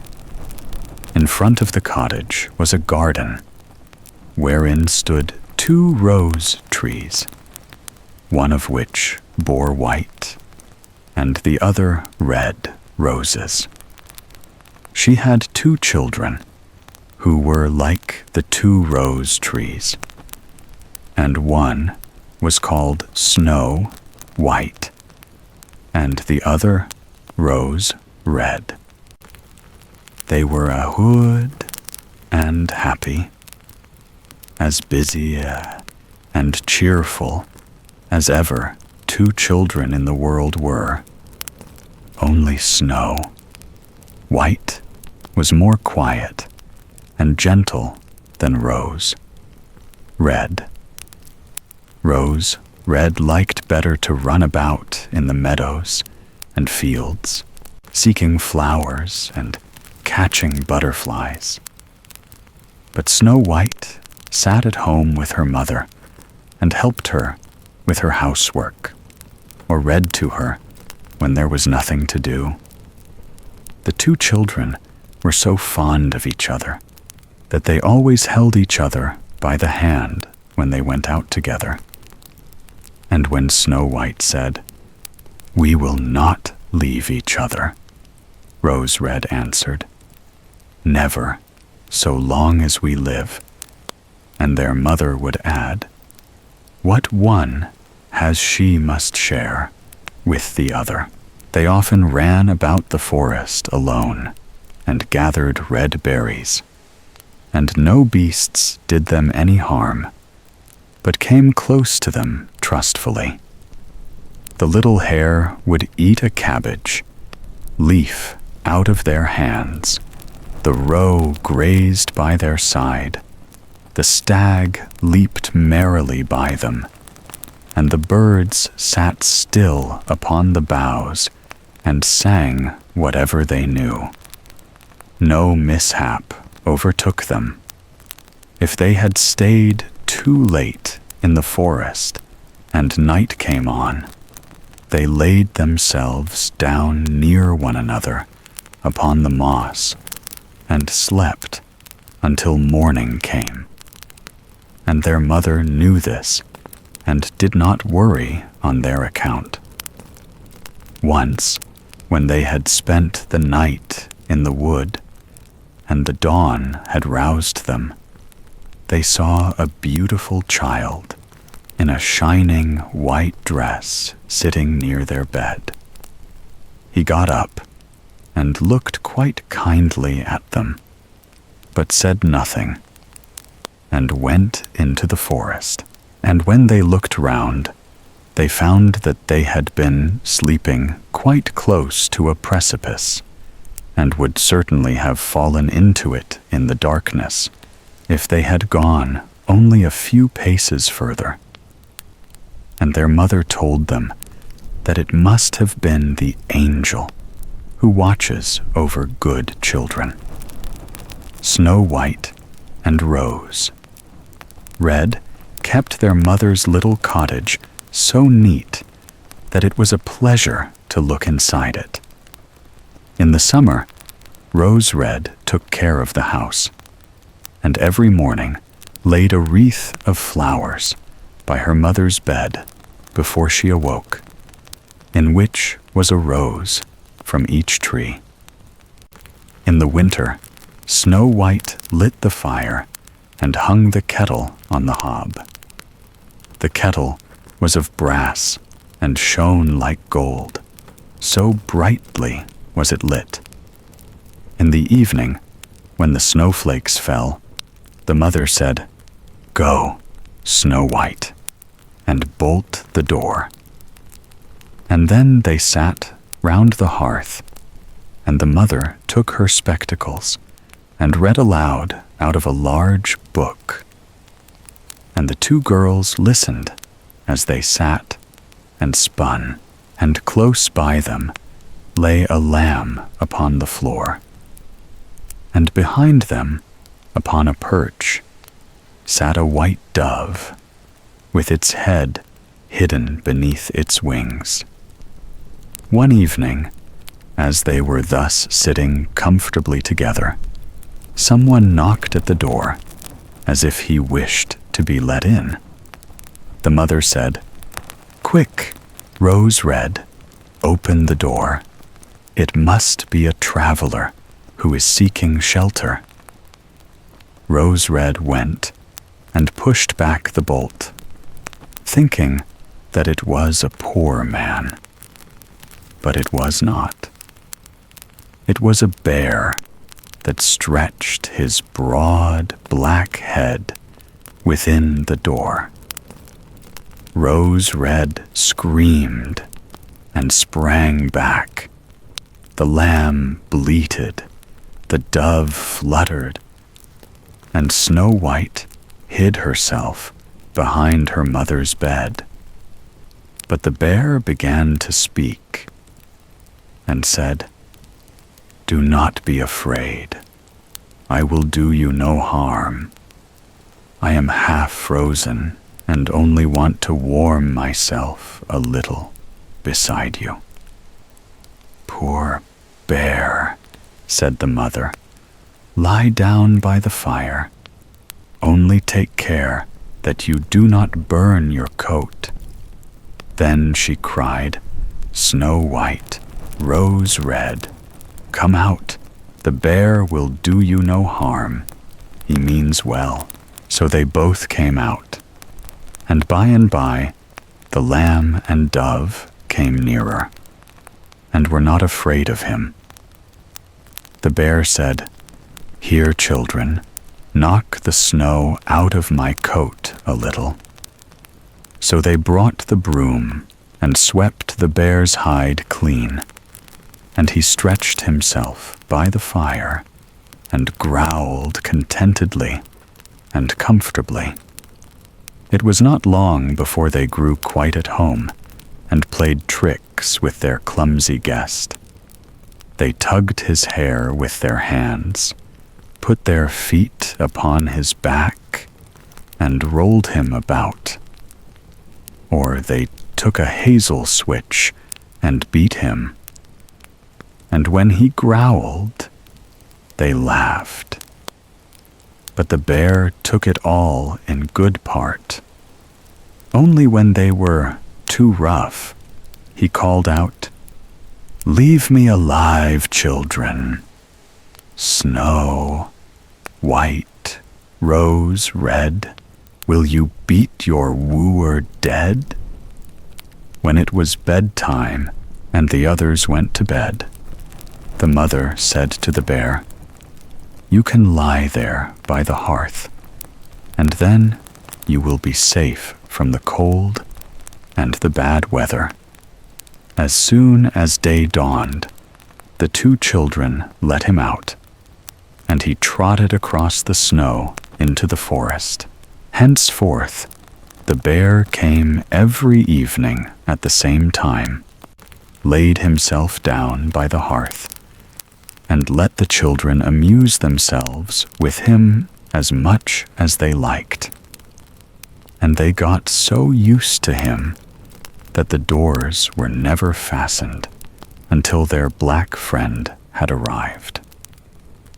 When spring had come and all outside was green, the bear said one morning to Snow White, "Now I must go away, and cannot come back for the whole summer." "Where are you going then, dear bear?" asked Snow White. "I must go into the forest and guard my treasures from the wicked dwarfs. In the winter, when the earth is frozen hard, they are obliged to stay below and cannot work their way through. But now, when the sun has thawed and warmed the earth, they break through it and come out to pry and steal. And what once gets into their hands and in their caves does not easily see daylight again." Snow White was quite sorry at his departure, and as she unbolted the door for him, and the bear was hurrying out, he caught against the bolt, and a piece of his hairy coat was torn off. And it seemed to Snow White as if she had seen gold shining through it. But she was not sure about it. The bear ran away quickly and was soon out of sight behind the tree. A short time afterwards, the mother sent her children into the forest to get firewood. There they found a big tree which lay felled on the ground, and close by the trunk something was jumping backwards and forwards in the grass, but they could not make out what it was. When they came nearer, they saw a dwarf with an old withered face and a snow-white beard a yard long. The end of the beard was caught in a crevice of the tree, and the little fellow was jumping about like a dog tied to a rope, and did not know what to do. He glared at the girls with his fiery red eyes and cried, "Why do you stand there? Can you not come here and help me?" "What are you up to, little man?" asked Rose Red. "You stupid, prying goose," answered the dwarf. "I was going to split the tree to get a little wood for cooking. The little bit of food that we people get is immediately burnt up with heavy logs. We do not swallow so much as you coarse, greedy folk." I had just driven the wedge safely in, and everything was going as I wished, but the cursed wedge was too smooth, and suddenly sprang out, and the tree closed so quickly that I could not pull out my beautiful white beard. So now it is tight, and I cannot get away, and the silly, sleek milk-faced things laugh. Ah, how odious you are. The children tried very hard, but they could not pull the beard out. It was caught too fast. "I will run and fetch someone," said Rose Red. "You senseless goose," snarled the dwarf. "Why should you fetch someone? You are already too many for me. Can you not think of something better?" "Don't be impatient," said Snow White. "I will help you." And she pulled her scissors out of her pocket and cut off the end of the beard. As soon as the dwarf felt himself free, he laid hold of a bag which lay amongst the roots of the tree, and which was full of gold, and lifted it up, grumbling to himself, "Uncouth people, to cut off a piece of my fine beard. Bad luck to you." And then he swung the bag upon his back and went off, without even once looking at the children. Some time afterwards, Snow White and Rose Red went to catch a dish of fish. As they came near the brook, they saw something like a large grasshopper jumping towards the water as if it were going to leap in. They ran to it and found it was the dwarf. "Where are you going?" said Rose Red. "You surely don't want to go into the water?" "I am not such a fool," cried the dwarf. "Don't you see that the accursed fish wants to pull me in?" The little man had been sitting there fishing, and unluckily the wind had tangled up his beard with the fishing line. A moment later, a big fish made a bite, and the feeble creature had not strength to pull it out. The fish kept the upper hand and pulled the dwarf towards him.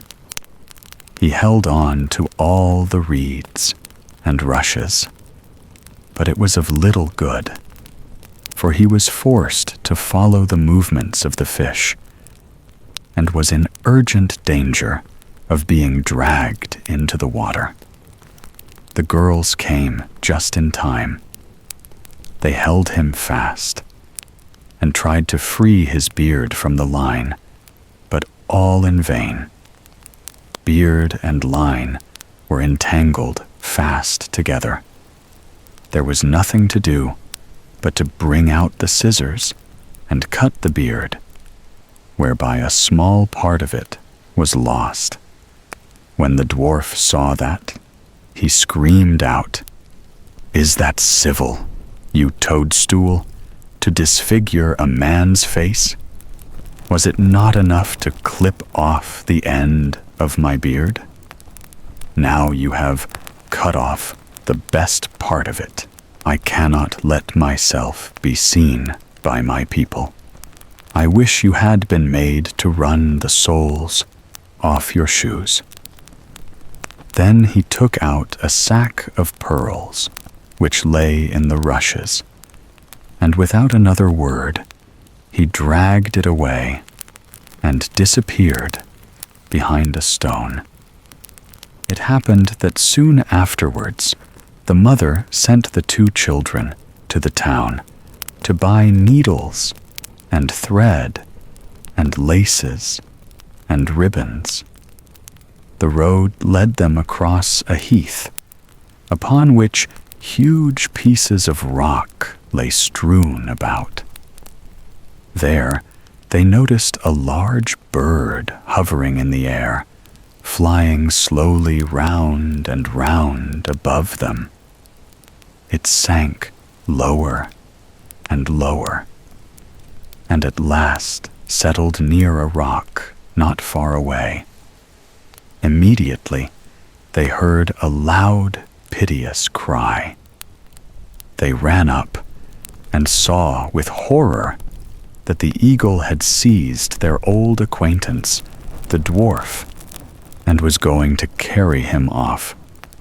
The children, full of pity, at once took tight hold of the little man and pulled against the eagle so long that at last he let his booty go.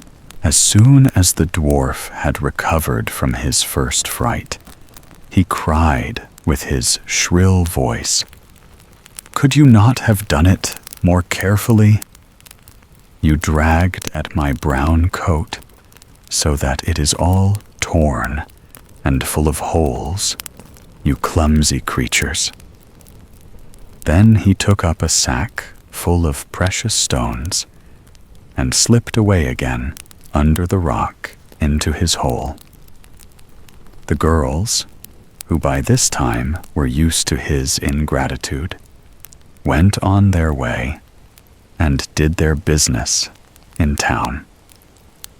As they crossed the heath again on their way home, they surprised the dwarf, who had emptied out his bag of precious stones in a clean spot and had not thought that anyone would come there so late. The evening sun shone upon the brilliant stones. They glittered and sparkled with all colors so beautifully that the children stood there and stared at them. "Why do you stand gaping there?" cried the dwarf, and his ashen, gray face became copper, red with rage. He was still cursing when a loud growling was heard, and a black bear came trotting towards them out of the forest. The dwarf sprang up in a fright, but he could not reach his cave, for the bear was already close. Then, in the dread of his heart, he cried, "Dear Mr. Bear, spare me. I will give you all my treasures. Look, the beautiful jewels lying there. Grant me my life. What do you want with such a slender little fellow as I? You would not feel me between your teeth. Come, take these 2 wicked girls. They are tender morsels for you, fat as young quails. For mercy's sake, eat them." The bear took no heed of his words, but gave the wicked creature a single blow with his paw, and he did not move again. The girls had run away, but the bear called to them, Snow White and Rose Red, and "Do not be afraid. Wait, I will come with you." Then they recognized his voice and waited, and when he came up to them, suddenly his bare skin fell off, and he stood there, a handsome man, clothed all in gold. "I am a king's son," he said, "and I was bewitched by that wicked dwarf who had stolen my treasures. I have had to run about the forest as a savage bear until I was freed by his death. Now he has got his well-deserved punishment. Snow White was married to him, and Rose Red to his brother, and they divided between them the great treasure which the dwarf had gathered together in his cave. The old mother lived peacefully and happily with her children for many years. She took the 2 rose trees with her, and they stood before her window, and every year bore the most beautiful roses, white and red. When the last door closed, the house of stories stood complete, glowing faintly in memory.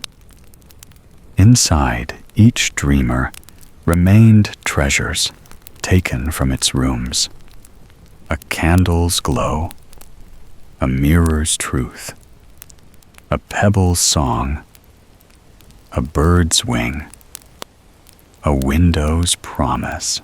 The storyteller's voice curled into a whisper. This house is yours. Keep its rooms safe in your dreams, and walk through them again when daylight comes.